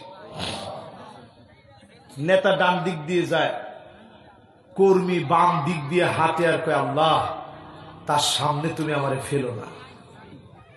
এরপরেও নেতা চোখে দেখে ফেলছে, দেখা মাত্র বলতেছে কিরে সালাম কালাম কিছুই তো দিলি না। নেতা আসলে দেখি নাই তো এই জন্য দিতে পারিনি, ঠিক আছে এখন 5 বার দিই। একটুখানি নেতা সরার সাথে সাথে বলে আল্লাহ এত মানুষের কপালে ঠাডা পড়ে, আল্লাহ তার কপাল কি তুমি দেখো না? এরকম লোক আছে না নাই? উকরিমার রাজুল মাখাফাতা শাররিহি, কথাগুলো মনে আপনাদের কাছে কষ্ট লাগতেছে। এমন কিছু লোক থাকবে শুধুমাত্র তার অস্ত্রের কারণে, ক্ষমতার কারণে তাকে মানুষ ভয় করবে। এমন লোকগুলা সমাজের সবচাইতে বড় নিকৃষ্ট পদের লোক, ঠিক কিনা বলে? এমন লোক এখন আছে না নাই? আপনি আমি হেদায়েতের উপরে থাকার জন্য 1 নম্বর কাজ করব, মানুষের সাথে ভালো ব্যবহার। ফলশ্রুতিতে যিনি আপনাকে ভালোবেসে ফেলবেন তিনি কে? আল্লাহ। 2 নম্বর কাজ করব, হুব্বু তিলাওয়াতিল কোরআন ওয়া তাদাব্বুরিহি ওয়া সিমাইহি। এই কোরআন পড়বেন, পড়া শিখবেন। এই কোরআন বুঝবেন, বোঝা শিখবেন। এই কোরআন শুনবেন, শোনা বুঝবেন। এই কোরআন শুনে শুনে বুঝতে শিখবেন। এই কোরআন পড়বেন, আলিঙ্গন করবেন, মহব্বতের বন্ধনে কোরআনকে নিবেন। এই কোরআনের রাজ কায়েমের জন্য সমাজের ভিতরে চেষ্টা ফিকির করবেন। যিনি আপনাকে ভালোবেসে হেদায়েতের পথে রাখবেন তিনি কে? কথা কি বুঝে আসতেছে সবাই? আমার তো মনে হয় না বুঝে আসতেছে। 1 নম্বর আলামতটা বলেন। আর আমাদের দেশের কিছু লোক বলে যে আমি একেবারে স্ট্রেট ফরওয়ার্ড ডাইরেক্ট কথা বলি। তুমি তো জানো না এই ডাইরেক্ট কথা বলা ইসলামে হারাম। ইসলাম কি? জোরে বলেন কি? স্ট্রেট ফরওয়ার্ড হতে ইসলাম কখনো আপনাকে বলেনি। ইসলাম বলেছে কুলিল হক, সত্য কথা বলো। কুলিল হক ওয়ালাউ কানা মুররান, কুলিল হক ইন কানা মুররান, সত্য বলো যদিও তিতা লাগে। সামনাসামনি কাউকে লজ্জা দেওয়া যাবে না, ইঙ্গিতে বলা লাগবে। আপনি যদি সামনাসামনি বলেন আপনি নিজ ইসলাম থেকে অনধিকার চর্চা করলেন, ঠিক কিনা বলে? এই জন্য যতজন আমার সামনে বসছেন 1 নম্বর কাজ, মানুষের সঙ্গে সুন্দর ব্যবহার করবেন। যিনি আপনারে ভালোবাসবেন তিনি কে? 2 নম্বর কাজ, এই কোরআন পড়বেন, বুঝবেন, আমল করবেন। রাজি আছেন ইনশাআল্লাহ? 3 নম্বর কাজ ইত্তিবাউস সুন্নাহ, নবীর সুন্নতের উপরে থাকবেন। হিদায়াতের উপর আছেন এটা বোঝার জন্য নবীর সুন্নত লাগবে। আপনার মুখের ভিতরে কোনো দাড়ি নাই, আপনার টাকনুর নিচে প্যান্ট, হাতের ভিতরে ব্যাসলাইট পড়েছে, কানের ভিতরে দুল দিয়েছেন। মসজিদ কমিটির সভাপতি টাকার জোরে আপনি হতে পারেন, মোটেও আপনি হিদায়াতের উপরে প্রতিষ্ঠিত হতে পারেন নাই, ঠিক কিনা বলে? আরেকটু বুঝাই দিই, কষ্ট পাবেন না তো? আমাদের দেশে দেখবেন কিছু হলেই অনেকে বলে আমি হুজুর কম করি না ইসলামের জন্য, 70-80 রাকাত পর্যন্ত নামাজ পড়ি। তোরে কে কইছে 70-80 রাকাত নামাজ পড়তে? কিরে না না উনি 70-80 আপনি 5 ওয়াক্তের কথা কন, 5 ওয়াক্ত তো পরে, ওটা 70-80 রাখা তো অতিরিক্ত। আপনি আসেন কমে তাহাজ্জুদ পরে 70-80 রাখা, আপনি যেন তেন লোক মনে করছেন ভাইয়া। হেদায়েত উনার চাইতে বড় হেদায়েতের উপরে কে আছে? রাসূল আপনাকে 70-80 রাকাত পড়তে বলে নাই। ইত্তিবাউস সুন্নাত, নবীর সুন্নাত মানে আলেম ওলামা চারপাশে বসা আছেন, 70-80 রাকাত নবী পড়তে বলে নাই। মাসনা মাসনা মাসনা মাসনা, মাসনা মানে 2, মাসনা মানে 2, 2 আর 2 মিলে 4 হয়। মাসনা মানে 2 মানে 6 হলো, মাসনা মানে 2, 6 আর 2 8 হলো। 70-80 রাকাত আপনি কনে পেলেন। তার মানে বোঝা যায় নবীর সুন্নাত মানলে হেদায়েতের উপরে থাকা যায়। নচেত আপনি দেখবেন 70-80 রাকাত নামাজ যেই লোকটা পড়ে, ওই লোকটাই আবার মেয়েদেরকে নিয়ে নাচা গান করে শরীরের মধ্যে রং লাগাইতেও দেরি করে না, ঠিক কিনা বল? আরেকটু বলবো, ইত্তেবাউস সুন্নাহ বোঝার চেষ্টা করেন। আমাদের দেশে দেখবেন হিজবুত তাওহীদ আছে, সিরাজগঞ্জে কেউ আছে? আবার কয় আছে? আসলে সিরাজগঞ্জে আছে হিজবুত তাওহীদ। কি সুন্দর নাম! হিজবুত মানে দল, তাওহীদ মানে তাওহীদের বিশ্বাসের দল। নামের ক্ষেত্রে একেবারে লেবেল লাগাই দিছে, হেদায়েতের পুরা সিলসাপ্পর তাদের মধ্যে আছে। এরকম হেদায়েতের সিলসাপ্পর মেরে হিজবুত তাওহীদ নাম দিয়ে যেই লোকটা তাদের ইমাম, তাদের ইমাম না, তাদের কি কথা কেন, তাদের কি, তাদের ইমাম। তো তাদের ইমাম যিনি, ওই ইমামের দিকে তাকায় দেখবেন ইমাম ঠিক করে সূরা ফাতিহা পড়তে পারে না। আমি কি কথা ভুল বললাম? এরপরে দেখবেন তার ফ্রান্স কাট দাড়ি, এরপরে দেখবেন হুজুরদেরকে মারার জন্য এরকম সবসময় এরকম একটু গোছায় নেয়। এরপরে দেখবেন এইভাবে আঙ্গুল তুলে তুলে হুজুরদেরকে বলে আসেন। আমি চিন্তা করি, ইমাম তুমি যে বক্তব্যগুলো দাও এটা তাকায় দেখো, তোমার বক্তব্যগুলো রাসূলের সুন্নাহ অনুযায়ী সামান্য তিল পরিমাণ তোমার বক্তব্য সুন্নাহ অনুযায়ী মিলে না, ঠিক কিনা বলেন? জাতির নেতৃত্ব দিবে আলেমেরা, জাতির নেতৃত্বে নবীজি বলেছেন সাওয়াদুল আযম, সবচেয়ে বড় ফিতনার সময়ে আলেমদের সঙ্গে থাকবেন, ফিতনা থেকে যিনি হেফাজত করবেন তিনি কে? এই পৃথিবীতে কি কি ফিতনা আসবে সেটাও নবী বলে গেছে, আপনারা শুনবেন। আমি আপনাদের মধ্যে খুব আগ্রহ লক্ষ্য করতেছি, তবে কতক্ষণ যে আগ্রহটা থাকবে এটা জানি না এখনো। থাকবে? বলেন তো দেখি, হেদায়েতের উপরে আছেন বুঝবেন কয়টা আলামত দিয়ে? আমি কইছি 5টা, উনি করছে 7টা। সবাই কোন কয়টা? 1 নম্বরে বলেছিলাম মানুষের সঙ্গে ভালো ব্যবহার। যতজন লোক ইসলাম মানে, আমার দেশের তাবলীগের লোকেরা মানুষের সঙ্গে সব সময় খারাপ ব্যবহার করে না, ভালো ব্যবহার করে। দেখবেন পিঠের মধ্যে হাতায় বলে ভাই আসেন একটু বসি ভাই, বহুত ফায়দা হবে। এরপর দেখবেন পিঠের মধ্যে হাতায় বলে ভাই আসেন ভাই কালেমার কথা শুনি, নামাজের কথা শুনি, জিকির ও তালিমের কথা শুনি, আসেন ভাই ইকরামুল মুসলিমিনের কথা শুনি, ভাই নিয়তটা একটু সহি করি, ভাই দাওয়াতে তাবলীগের মেহনত করি। এই যে তারা তাশকিল গুলো করে, একজন একজনকে বুঝায়, এই কথাগুলো দেখবেন খুব মহব্বত দিয়ে বুঝায়, ঠিক কিনা বলে? এই বাংলাদেশে আপনি তাকায় দেখবেন যতগুলো ইসলামী দল আছে, কোন মানুষ মারলেও তারা কিন্তু মারার জন্য যায় না, ঠিক কিনা বলে? তাদের আচরণ এমন, যারা মেরেছে তাদের জন্য এরকম পানি দিয়েছে যে ভাই আপনি খান, প্রয়োজনে খেয়ে আরেকটু মারেন। ঠিক তো কয় না? আরো জোরে বলেন। ইসলাম আমাদেরকে শিখায় প্রতিবাদ করা লাগবে। যদি ইসলামপন্থীরা প্রতিবাদ করে, ওই প্রতিবাদ দুর্বার গতি নেয়, আজও প্রমাণিত সত্য, যেখানে ইসলাম পন্থীরা ঐক্যবদ্ধ হয়েছে, বাতিল পিছু টানা দিয়ে পালাবার সুযোগ পায় নাই, ঠিক কিনা বলে? এই জন্য ইসলামপন্থীদের প্রধান কাজ হচ্ছে মানুষের সঙ্গে সুন্দর ব্যবহার করা। আর যারা ইসলাম মানে না, এসেই দেখবেন বলবে, এই তোর যাতে এলাকা না দেখি, কিরে এলাকাটা কি তোর? এই জমিনটা কার? দোকান আপনার, আপনি দোকানে বসে আছেন, কত বড় জালেম, সে গিয়ে কয় 3 ঘন্টার ভিতরে তুই এলাকা ছাড়া হোক। একজনে ঠিক কইছে, একজনে যে ঠিক বলছে ওরে তো দোকানদারি করতে দিবে না, সবাই মিলে বলেন এটা জালেমের আচরণ।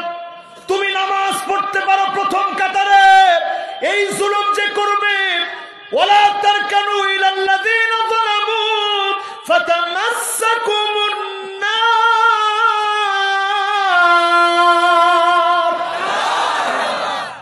তুমি মনে করছো খালি নামাজ পড়লে পার পেয়ে যাবা? এরকম জালেম যে মানুষকে ঘরে বসতে দেয় না, দোকানে যেতে দেয় না, মানুষের সঙ্গে মিশে না, মানুষ তার জন্য বদদুয়া করে। আল্লাহ বলছে ফাতামাসসাকুমুন নার, আয় তোরে দেখাবো জাহান্নাম তোকে গিলে গিলে খাবে, ঠিক কিনা বলে? 2 নম্বরে বলেছিলাম এই কোরআন পড়া লাগবে। 3 নম্বরে বলেছিলাম যতজন এই মাহফিলে বসলেন নবীজির সুন্নাহ মানা লাগবে। এখন আমাদের ঘর থেকে শুরু করে, আমাদের বাড়ি থেকে শুরু করে, পাড়া থেকে শুরু করে, সমাজ থেকে শুরু করে, রাষ্ট্র অবধি যদি আমরা খুঁজি, জায়গায় জায়গায় তাকায় দেখবেন সব আছে। রাস্তাঘাটের উন্নয়ন হচ্ছে, দিন দিন আমাদের ইমানের অবমূল্যায়ন, আর ইমান দিন দিন শেষ হয়ে যাচ্ছে, ঠিক কিনা বলে? ছেলেদের হাতের ভিতরে ব্যাসলাইট চলে এসেছে, মানে হাতের ভিতরে মালা, গলার ভিতরে মালা, কানের ভিতরে দুল, বাকি আছে শুধু নাকের ফুল। মেয়েরা এখন সব প্যান্ট শার্ট পরাকে আধুনিকতা বলে মনে করে, ঠিক বলছে একজন, আরো জোরে বলেন। আধুনিকতা মানে প্যান্ট শার্ট পরা, আধুনিকতা মানে লিপস্টিক মেরে, স্বামী যখন ঘুমায় আছে লিপস্টিক মেরে বাজারে বাজার করতে যাওয়া, এইটার নাম হচ্ছে আধুনিকতা, ঠিক কিনা বলে? এরপরে দেখবেন মহিলাদের জিহ্বার ভিতরে কিছু রোগ আছে, এটা আমার কথা না, ইমাম গাজালি আলাইহির রাহমা ইহইয়া উলুমিদ্দিনের ভিতরে বলছেন মহিলাদের জিহ্বার ভিতরে কিছু রোগ আছে। 1 নম্বর রোগ হচ্ছে লাআন, অধিক পরিমাণে আল্লাহ আমার স্বামীর মাথার উপরে ঠাডা ফেলা। কি কর? আচ্ছা কত দেখি, স্বামীর মাথায় যদি ঠাডা পড়ে, এই ঠাডা তো তোমার মাথায় পড়লো, ঠিক কিনা? এরপরে দেখবেন এই জিহ্বা দিয়ে ইয়াতাকাররার বিমা ইয়াকরাহ, যে জিনিসে স্বামী অপছন্দ করবে বারবার জিহ্বা দিয়ে সেই কথাগুলা, তিতা কথা বারবার বলবে, ঠিক কিনা বলে? কি ঠিক? মহিলারা এরকম বলে? আজকে টাকা দিছে 25,500 না? 25,500 টাকা দেওয়ার পরে আপনারা এত জোরে ঠিক বলবেন? আচ্ছা বলেন তো দেখি, আসলে কি যে কথা আপনার রাগ উঠে ওইটা কি মেয়েরা সারাদিন বলে? স্ত্রীরা বারবার বলে এটা? এরপরে দেখবেন এই জিহ্বা দিয়ে আপনাকে বারবার বলবে, গালিগালাজ করবে, সাদ্দাকাত, বারবার আপনাকে গালিগালাজ করবে। স্বামী এতে করে এত পরিমাণ কষ্ট পাবে, স্বামী এতে করে অনেক স্বামী হার্ট অ্যাটাক করে ফেলে, ঠিক কিনা বলে? এরপরে দেখবেন বাররাকা, শুধুমাত্র গালিগালাজ করেই থামে না, একদিকে গালি চলে, অন্যদিকে লাঠি নিয়ে পর্যন্ত স্বামীকে দৌড়ায়, ঠিক কিনা বলে? এগুলো এখন সমাজের ভিতরে আছে না নাই? সুন্নত না থাকার কারণে এই সমাজ থেকে হেদায়েত উঠে যাচ্ছে। আজকে আমাদের সমাজের দিকে তাকায় দেখেন, সিরাজগঞ্জের এই উল্লাপাড়া রাস্তা দিয়ে, এটা কি জানি রাস্তার নাম?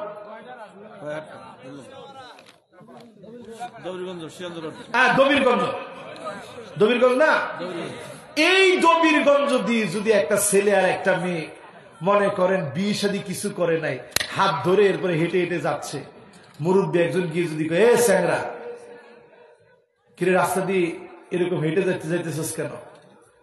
তাহলে মুরব্বীর কি উত্তরটা দিব জানেন? তোর কি? মুরব্বী তখন চিন্তা করবে, আল্লাহ আমি আর দুনিয়ায় কেন আছি? আল্লাহ আপনি আমার নিলিতে পারেন। যদিও আপনি কথাটা শুনে হাসলেন, আল্লাহর হাবিব বললেন, লা তাকুমুস সাআতু, ততক্ষণ পর্যন্ত উম্মত শেষ হয়ে যাবে না, এই দুনিয়া ততদিন পর্যন্ত ফুরাবে না যতদিন না আমার উম্মত কবরের পাশ দিয়ে যাবে আর আফসোস করে বলবে, ইয়া লাইতানি মাকানা। আফসোস মানে এই কবরে আমাকে কেন নিলে না? আমাকেও তুমি কবরে নিয়ে নাও। সমাজের ভিতরে এত বিশৃঙ্খলা শুরু হবে, এত অনৈক্য শুরু হবে, এত পরিমাণ খারাপই শুরু হবে, অশ্লীলতা পাপাচার শুরু হবে। নেককাররা বলবে, আল্লাহ এই কবর যেন আমার ঠিকানা হয়, তার মতো যদি কবরে চলে যেতাম গুনাহ থেকে বেঁচে যেতাম। ঠিক কিনা বলে? এরকম এখন আছে না নাই? অথচ আজকে থেকে 30 বছর আগে একটু হিসাব মিলায় দেখেন, এই সিরাজগঞ্জে ধরেন এখান থেকে আপনার নানির বাড়িতে যাবে আপনার আম্মা, রিক্সাটার মধ্যে শাড়ি কাপড় দিয়ে পেছানো হতো। ঠিক খালি হুজুরে কইছে, আপনারা কয়েন। কে কে দেখছেন এটা? হাত তুলেন দেখি। বলছে গরুর গাড়ি দিয়ে গেছি, তাও দেখছি গাড়ির মধ্যে কি করছে। এটা শুধু হুজুরদের বউদের ক্ষেত্রে? সবার ভিতরে পর্দা এমন ছিল, পুরা গরুর গাড়িটা পেছানো হতো, পালকিতে করে স্ত্রী আনা হতো, সেই পালকি পর্যন্ত পেঁচায় রাখা হতো। আজকে এত আধুনিক সমাজ পেয়েছি, প্রত্যেকের স্ত্রী প্রত্যেকে দেখে, পরক্রিয়া জায়গায় জায়গায় বেড়ে যাচ্ছে। ঠিক কিনা বলে? আমাদের পরিবেশের অবস্থা দেখে আজকে আমি একটা রিপোর্ট দেখছি, কান খারাপ করে শোনেন। আজকে আমি আসার পথে একটা রিপোর্ট দেখছি, পাখিদের মধ্যে পর্যন্ত ডিভোর্স বেড়ে গেছে। বুঝেন নাই? মানুষ খারাপ হয়ে গেছে, তো দুনিয়ার অবস্থা কি হবে চিন্তা করেন। আমি চিন্তা করলাম, কি পাখির মধ্যে ডিভোর্স হয় নাকি? কেমন কথা। পুরা খবরটা দেখ। এই খবরটা কেউ দেখছো? এই তো মাশাআল্লাহ, এটা হাতটা উঠাও তো, টান টান করে। এই দেখেন, এটা কি আমার নিজের লোক নাকি? আপনার কাছে মনে হয় এরা আমার নিজের লোক? মাশাআল্লাহ, এলাকার ছেলে পেলে। দেখছেন না এই খবর? আমি আজকে পুরাটা দেখলাম, খুব খেয়াল করে, কিরে পাখির মধ্যে ডিভোর্স কেন? পরিবেশবিদরা 200-র উপরে পাখি জগলের উপরে গবেষণা চালাইছে যে কিরে পাখি করে কি। দেখে যে মানুষের যে পারিপার্শ্বিক অবস্থা, এই পারিপার্শ্বিক অবস্থার কারণে পাখিদের মধ্যে যে প্রেম ভালোবাসার বন্ধন মহাব্বত ছিল, এগুলো আস্তে আস্তে ভেঙে যাচ্ছে। এখন গবেষণা করে দেখতেছে যে এটার জন্য পরিবেশ দায়ী। এবার আমার আপনার দিকে তাকায় দেখেন, সুন্নত না মানার কারণে আমার সমাজে ডিভোর্স বেড়ে গিয়েছে। নবীজি বলেছেন, ইয়াতাসাফাদু ফিত তারিক তাসাফুদাল হামির, এমন সময় আসবে রাস্তায় রাস্তায় পশুর মতো বেহাপনা শুরু হবে। নির্লজ্জ আর বেহা মানুষ এত হয়ে যাবে, রাস্তায় রাস্তায় যৌনাচার করবে। ইউরোপ আমেরিকাতে শুরু হয়ে গেছে, আমার দেশে ট্রান্সজেন্ডার গুলে খায় আমাদের দেশের মানুষগুলাকে তাদের দেশের মতো বেহা বানাতে চেয়েছিল। ঠিক কিনা বলে? অলরেডি এখন যে অবস্থা চলতেছে আরো খারাপ হয়ে যেত। মালিকের কাছে আমরা পানা চাই, সুন্নত মেনে যেন জীবন যাপন করতে পারি। আল্লাহ যেন তৌফিক দান করেন, পড়েন আমিন। সুন্নত মানলে দুনিয়াতে 4টা ফলাফল পাবেন। কয়টা? আরো আওয়াজ করে, আরো জোরে, একটা একটা করে মুখস্থ করব। সবার মনোযোগ আছে তো? আমি আর সর্বোচ্চ 20টা মিনিট আপনাদেরকে কষ্ট দিব ইনশাআল্লাহ। এই 20টা মিনিটে একটা লোকেরও উঠতে দেওয়া যাবে না। ঠিক সবাই মিলে কম দেখি কিরকম সাহস আপনাদের আছে। একজন মুরব্বী উঠছে, ওনারা আবার আটকে আনবে। না না না, বসছি তো সবাই। আমরা কি গেছে কি? ও দেখেন এখনো যুবকরা আসতেছে। লিল্লাহে তাকবীর। আপনারা আছেন তো ইনশাআল্লাহ? এবার একটু খেয়াল করে শুনেন, সুন্নত মানলে দুনিয়াতে লাভ কয়টা? এক নাম্বার লাভ হবে আল মুহাব্বা ফি কুলুবিল বারাত। আমি কিন্তু কোরআন হাদিস ছাড়া অন্য কোন দিকে মুভ করিনি, শুধু অনুবাদ করছি আপনাদের সামনে। আল মুহাব্বা ফি কুলুবিল বারাত, যদি সুন্নতি জমিনে প্রতিষ্ঠা করেন, নেককারদের মনে যিনি মহব্বত তৈরি করে দিবেন তিনি কে? দেখবেন আপনি রিক্সা চালান, ঠেলাওয়ালা, ভ্যানওয়ালা, নামাজ পড়ে বেরোইছেন, কোটি কোটি টাকার মালিক আপনার পিঠে হাত দিয়ে বলবে বাজান শরীরটা কেমন লাগে? আপনি চিন্তা করবেন যে সুবহানাল্লাহ, আমার মতো কত রিক্সাওয়ালা কেউ জিজ্ঞাসা করে না। অনেক রিক্সাওয়ালা দেখবেন নামাজি, চেহারা চকচক চকচক করে, ঠিক কিনা বলে? বিশ্বাস হয় না মনে আপনাদের? সামান্য কৃষক মানুষ, চেহারা কি সুন্দর, নামাজ পড়ে আসছে, একবারে সাদা সিধা মানুষ। ধনী মানুষ তারে জিজ্ঞাসা করে বাজার শরীরটা কেমন? এর মানে এই মোহাব্বত যিনি দিচ্ছেন তিনি কে? ওয়াল হাইবাতু ফি কুলুবিল ফাজারাত, পাপী লোক আপনাকে দেখলে ভয় পাবে। দেখবেন পাপী অনেক টাকার মালিক, আপনি যখন বলছেন গান বাজনা চলতেছে, আপনি একটু হিম্মত নিয়ে গিয়ে দেখবেন। আমার নিজের চোখে দেখেছি একজন ইমাম, একদিন আমি নিজে নামাজ পড়ছি একজন ইমামের পিছনে দাউদ কান দিতে, নামাজ পড়ার পরক্ষণে দেখি কি নামাজের মধ্যেই গান বাজনার আওয়াজ আসতেছে। প্রচন্ড রাগ লাগছে। নামাজের পরে ইমাম সাহেব জিজ্ঞাসা করলাম, ইমাম সাহেব নামাজ পড়ছেন কোন ওয়াক্তের? বলছে হুজুর ঈশার নামাজ পড়লাম। তো ঈশার নামাজ পড়ছেন, এদের সাহস কত বড়! মুসলমানের দেশে প্রকাশ্যে মসজিদের সামনে গান বাজনা বাজাইল, ওরা কি মুসলমান না হিন্দু? বলছে হুজুর এরা মুসলমান। তো মুসলমান হইলে তো তাদের সাথে একটু বোঝাপড়া হওয়া দরকার, চলেন। বলছে হুজুর আমি এখানে ইমাম, কেমনে যাবো? আমি বলছি আমি শুদ্ধা যাবো, প্রয়োজনে আজকে রক্ত দিব, তারপরও মুসলমানের জমিনে মসজিদের সাথে গান বাজনা বাজিয়েছে, স্পষ্ট এটার একটা রফা দফা এখন নিজ হাতে আমরা করবো। জোরে কোন আল্লাহ।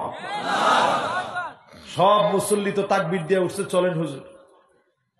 আমরা গেছি মুসল্লিদেরকে নিয়ে, সব তো সামনের মুসলমান। গেছি পরে দেখি সান্ডা মার্কা এক নেতা, সে হুজুর কি বেটা তোমার কি এটা বলো আগে। কত বড় সাহস তোমার, মসজিদের সামনে বসে তুমি স্পষ্ট গান বাজনা কেমনে করলা? এত বড় নেতাগিরি তোমার কে দিছে? মুসল্লিদের কাছে জবাব দিতে হবে, ঠিক কিনা বলে? এখন এতক্ষণ যেগুলা তালে তালে নাচতেছিল, जीता हूं जिसके लिए मरता हूं, एक लड़की है जिसे मुझे प्यार करता हूं। এখন তো হের পিয়ার শেষ হয়ে গেছে, হের পিয়ার এখন আল্লাহর দিকে চলে গেছে যে হাই হাই রে, নামাজ তো পড়ি নাই, আবার এখন নেতার পক্ষে থেকে আরেক মুসিবত করবো। হেও কয় নেতা জবাব দেওয়া লাগবে। আমি নিজে ছিলাম ওই জায়গায়, কেন গান বাজনা আমাদের সময় চললো? এখন আমি জিজ্ঞাসা করলাম যে গান গাইতেছে কিরে, তোর লগে তো একটাও নাই। হুজুর দুইটা হাত জোর করে মাফ চাই, আল্লাহ রাস্তায় মাফ করে। আমি সাথে সাথে চিন্তা করলাম যে পাগলা, তুই যা গাইলি এই গাওয়াটার মধ্যে যদি একটু চেঞ্জ করে দিতি, जीता हूं जिसके लिए मरता हूं, एक अल्लाह है जिसे मुझे प्यार करता हो। তুমি যদি বলতে আমার জীবন আমার মালিক দিয়েছে, আমার মালিকের জন্য আমি জীবন দিব, একমাত্র আমার মালিক আমাকে ভালোবাসে, তুমি বলতে দেরি হতো। যিনি তোমাকে ভালোবাসতে দেরি করতেন না তিনি কে? এজন্য বলি আল হাইবাতু ফি কুলুবিল ফাজারা, হিম্মত নিয়ে বাতিলের প্রতিবাদ করবেন। এই যে আসিফ মাহতাব একজন শিক্ষক, সেমিনারে গিয়ে বলছিস, প্রতিবাদ শুরু হয়ে গেছে, ঠিক কিনা বলে? প্রতিবাদ করেন হিম্মত নিয়ে বাতিলের বিরুদ্ধে, গান বাজনাকে রুখে দেন, বিবাহ অনুষ্ঠানকে সহজ করেন। আইসারুহা মাউনা, বিবাহ সহজে বিবাহ দেন, মহারানা কম করে ধরেন। মহারানা নিয়ে অনেক বাপ অনেক সময় ডাকাতি করে, ঠিক কিনা বলে? কথাটা যুবকদের পছন্দ হয়েছে, মুরব্বীদের হয়নি। যুবকরা আরো জোরে কর, ঠিক? এখন তো যে জোরে হয়েছে মুরব্বীরা এখন ভয় পেয়ে চলে যাবে। অনেক মেয়ের বাপ যুবকদের উপরে ডাকাতি করে। আর একটু জোরে কর। রসুলের কাছে একজন মহিলা এসে বলতেছে, ইয়া রাসূলুল্লাহ, আমি আপনার বিয়ে করতে চাই। নবীজি কইছে, না, এখন আমি বিয়ে করব না।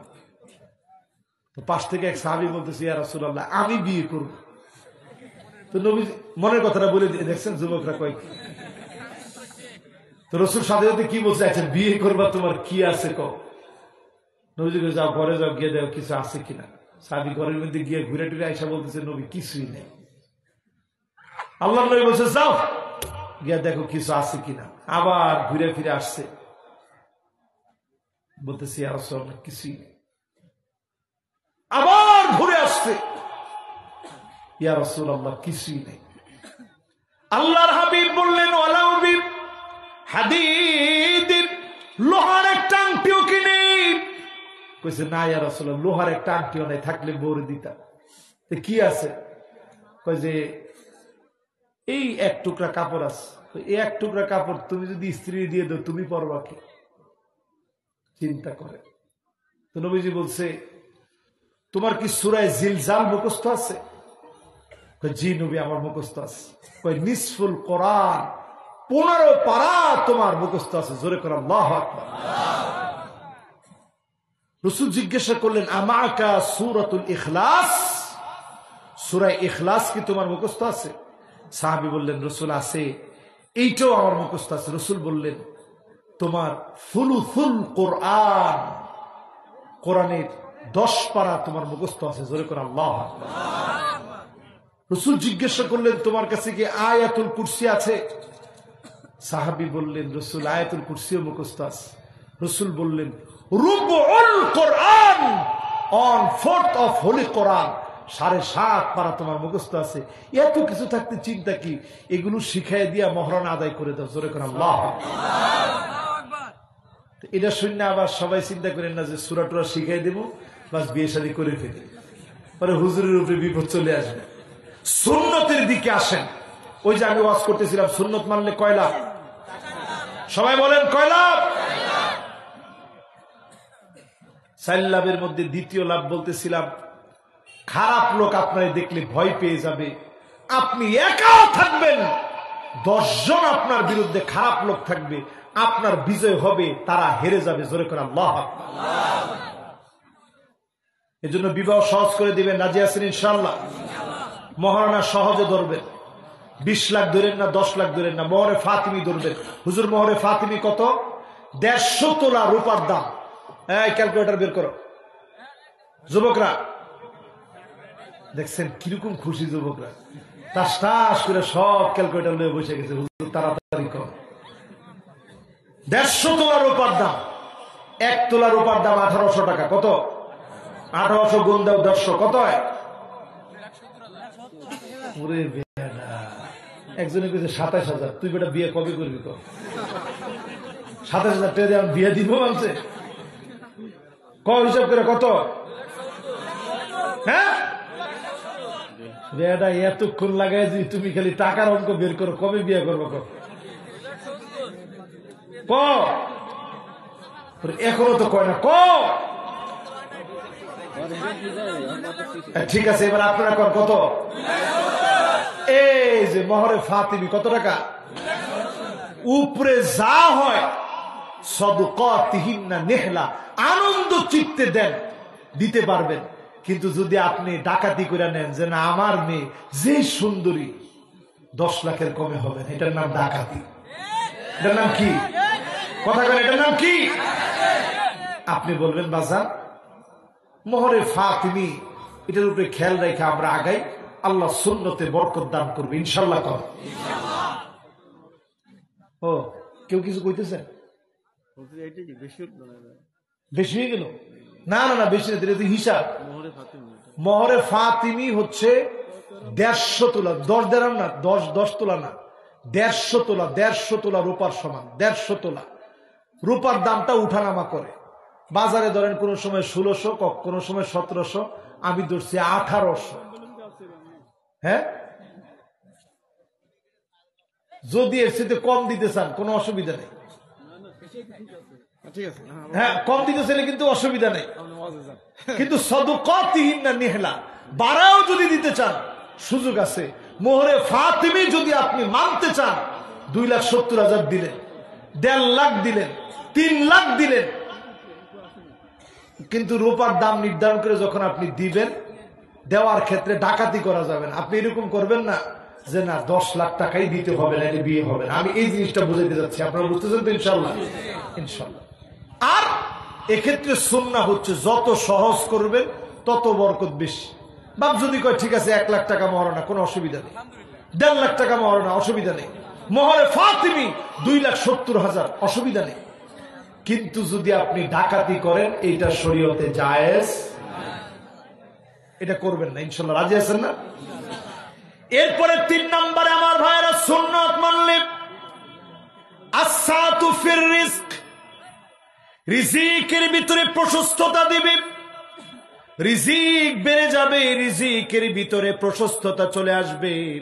অল্প ইনকাম করবেন, অল্প ইনকামের ভিতরে যিনি বরকত ঢেলে দিবেন তিনি কে? এটা সুন্নত মানার ফলাফল। 3 নাম্বার। এবার কয় নাম্বার? মারবে, কাটবে আপনার হৃদয়ে দিনের মহব্বত দিয়ে যিনি দিনকে বিজয়ী করবেন তিনি কে? যুবকরা আপনারা কি রাগ করছেন? সবাই আছেন তো ইনশাল্লাহ? এবার বলতেছিলাম আপনি হেদায়েতের উপরে আসছেন। হেদায়েতের উপরে আসেন, বুঝবেন কিভাবে? 1 নাম্বার মানুষের ভালোবাসা থাকলে আপনি আল্লাহর ভালোবাসা পাবেন। 2 নাম্বার কোরআন পড়তে হবে। 3 নাম্বারে সুন্নত মানতে হবে। এবার কয় নাম্বার? 4 নাম্বারে আমার পরীক্ষার দিকে তাকায় দেখেন, ফিলিস্তিনের দিকে। যেই পরীক্ষার প্রশ্ন যত কঠিন হবে, পরীক্ষা বলে দিবে ভালোভাবে ছাত্রদেরকে পাশ করায় দিন, কারণ প্রশ্নটা বড় কঠিন হয়ে গেছে। ঠিক কিনা বলেন? আর যেবার দেখবেন প্রশ্ন একবারে সোজা হয়ে গেছে, বলে দেওয়া থাকবে। দিনের দিকে তাকায় দেখেন 3টা মাসের উপরে হয়ে গেছে মুসলমান মার খাচ্ছে। 27,000-এর উপরে মুসলমান শহীদ হয়ে গেছে। আমার সিরিয়ায় 12টা বছর ধরে মুসলমান মার খেয়ে যাচ্ছে। আমার ইয়ামানে পেট পিঠের সঙ্গে লেগে গেছে। আফগানিস্তানে যুগের পর যুগ মার খেয়ে গেছে। 5 নম্বরে এটা হচ্ছে আমার শেষ ডেস্টিনেশন।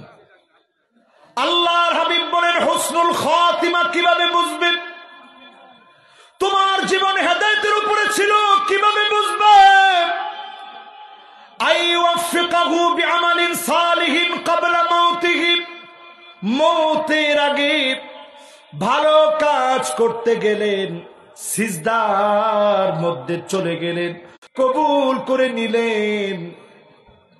আপনি বুঝে নিবেন যিনি আপনাকে কবুল করে মহাব্বত করে হেদায়েতের উপরে কবুল করেছেন তিনি কে? আইওয়াফিকাহু বিআমালিন সালিহিন ক্বাবলা মাউতিহি, এই জমিনের দিন কায়েমের জন্য বের হয়েছেন জালেম গুলি। আল্লাহর নবী বলেন, এমন যদি কেউ চলে যায়, আনা শাহিদুন লাহু, আমি নবী সাক্ষী দিব, আল্লাহ আমার এই উম্মত আমাকে বড় ভালোবাসতো, মেহেরবানি করে মাফ করে দাও। নবীর দোয়ার কারণে। 4 নম্বরে হচ্ছে পরীক্ষা। মাশাআল্লাহ, পরীক্ষা বলছে কে দেখি? একজন শ্রোতার মাশাআল্লাহ মনোযোগ 100-র উপরে। এরপরে 5 নাম্বারটা বলেন তো কি?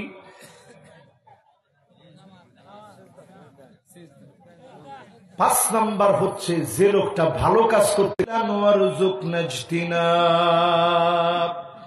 আল্লাহ তাআলা হেদায়েতের উপরে থাকলে এই পথে তুমি আমাকে রাখো।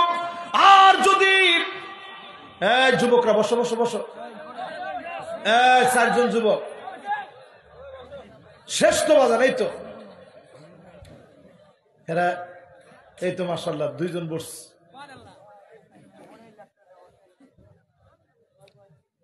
হ্যাঁ ঠিক আছে ইনশাআল্লাহ, এই তো সবাই বসছে। যদি আমি আপনি হিদায়াতের উপরে থাকতে পারি, হিদায়াত দিয়ে দিব। শেষ একটা অংশের তাফসীর এখনো বাকি আছে, সেটা হচ্ছে আল্লাহু বিকুল্লি শাইইন আলিম। সব বিষয় যিনি জানেন তিনি কে? আমার ভাইরা, আমার বন্ধুরা, এই মাহফিলে যারা কষ্ট করে বসলেন, আজ থেকে নিয়ত করে হেদায়েতের উপরে চলবে। পৃথিবীর অবস্থা ভালো না, দুনিয়ার অবস্থা শেষের দিকে চলে যাচ্ছে। আল্লাহর নবী আঙ্গুলে গুনে 6টা বিষয় গুনে রাখতে বললেন। কয়টা বিষয়? 2 মিনিট লাগবে, একটু নিজেরাও গুনে নেন, আজকে থেকে মনোযোগ সহকারে বাড়ি যান। 1 নাম্বার, রাসূল বলছে মাউতি, গুনে রাখবা আমি নবী যখন চলে যাব। সুম্মা ফাতহু বাইতুল মুকাদ্দাস, আবার বাইতুল মুকাদ্দাস বিজয় হবে। আমার বাইতুল মুকাদ্দাসকে যিনি বিজয়ী বানায় দিবেন তিনি কে? আপনি আমি এখনকার অবস্থা দেখে মনে করতেছি হুজুর সব তো মনে হয় শেষ। 27,000-এর উপরের মানুষ শহীদ হয়ে গেছে, ছোট ছোট বাচ্চাগুলো শহীদ হয়ে গেল। হসপিটালের ভিতরে কোনো অ্যানেস্থেসিয়া নাই, জীবন্ত মানুষের হাত কাটা হচ্ছে, একটা চোখের মধ্যে আঘাত লেগেছে, চোখটাকে উঠানো হচ্ছে, দিয়ে মুসলমানের প্লেটে দিচ্ছে, মুসলমান খাচ্ছে। সারা দুনিয়াতে মুসলমানরা যখন এত পরিমাণ মাজলুম হচ্ছে, আপনি আজকের এই মাহফিল থেকে মিলা দেখেন। আল্লাহর নবী 2 নম্বরে বললেন আবার বাইতুল মুকাদ্দাস বিজয় হবে। হযরত ওমরের সময় একবার বিজয় হলো, আবার বিজয় হলো সালাউদ্দিন আইয়ুবীর সময়ে। এখন আবার যিনি বিজয় দান করবেন তিনি কে? এরপরে নবীজি বললেন শোনো, সুম্মা মাউতানুন ইয়াখুযু ফীকুম কাকুআসিল গানাম। ছাগলের ঠান্ডা লাগলে ছাগল যেভাবে কাশতে থাকে, একটা ভাইরাস 50,000 বছর এতদিন পর্যন্ত ঘুমন্ত ছিল বরফের নিচে, নাম জম্বি ভাইরাস, পৃথিবীর দিকে আসতেছে। 2024-এ এই পৃথিবীর পরিবেশবিদরা বলছে এইরকম একটা ভয়ঙ্কর আযাব আসতেছে, আপনি যেটা নামও কোনোদিন শুনেন নাই। নাম হচ্ছে এল নিনো। সার্চ করলাম, অবাক হয়ে গেলাম। পেরোতে একজন জেলে গেছে মাছ ধরতে, সমুদ্রের ভিতরে জাল ফেলে যখন টানতেছে, হঠাৎ দেখে সমুদ্রের একটা ছোট্ট অংশের পানি প্রচন্ড গরম হয়ে গেছে। সমুদ্র পৃষ্ঠের পানিটা গরম হয়ে যাওয়াতে উপরিভাগের পানি গরম, আবার একটু দূরে গিয়ে দেখে ঠান্ডা। তো উনি মজা করে নাম দিছে এল নিনো, মানে ছোট্ট একটা জায়গায়। যেহেতু এই ঘটনা 96 সালে শুধু এল নিনো, এক জায়গায় গরম আরেক জায়গায় ঠান্ডা, এটা হচ্ছে একটা পৃথিবীর ভিতরে খরার আলামত।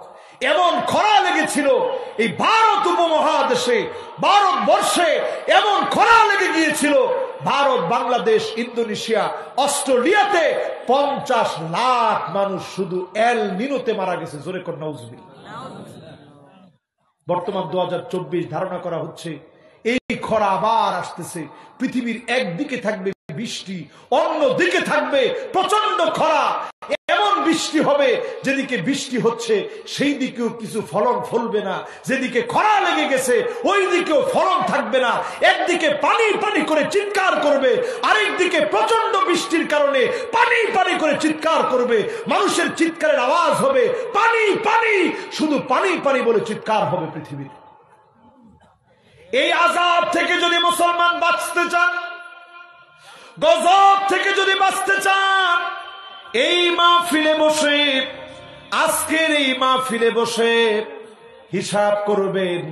অবশ্যই তাওবা করে আপনাকে আমাকে ছাতনির ভিতরে যে বাতি বসায় দিয়েছেন, বাতির উপরে যে চিমনি দিয়েছেন, যেই বাতিকে কোনো তেল ছাড়া আল্লাহ জ্বালান, ওই বাতির চিমনি তাওবা করে যদি পরিষ্কার করে নিতে পারেন, নামাজি যদি হতে পারেন, অবশ্যই মাহফিল থেকে যিনি কবুল করে নেবেন তিনি কে?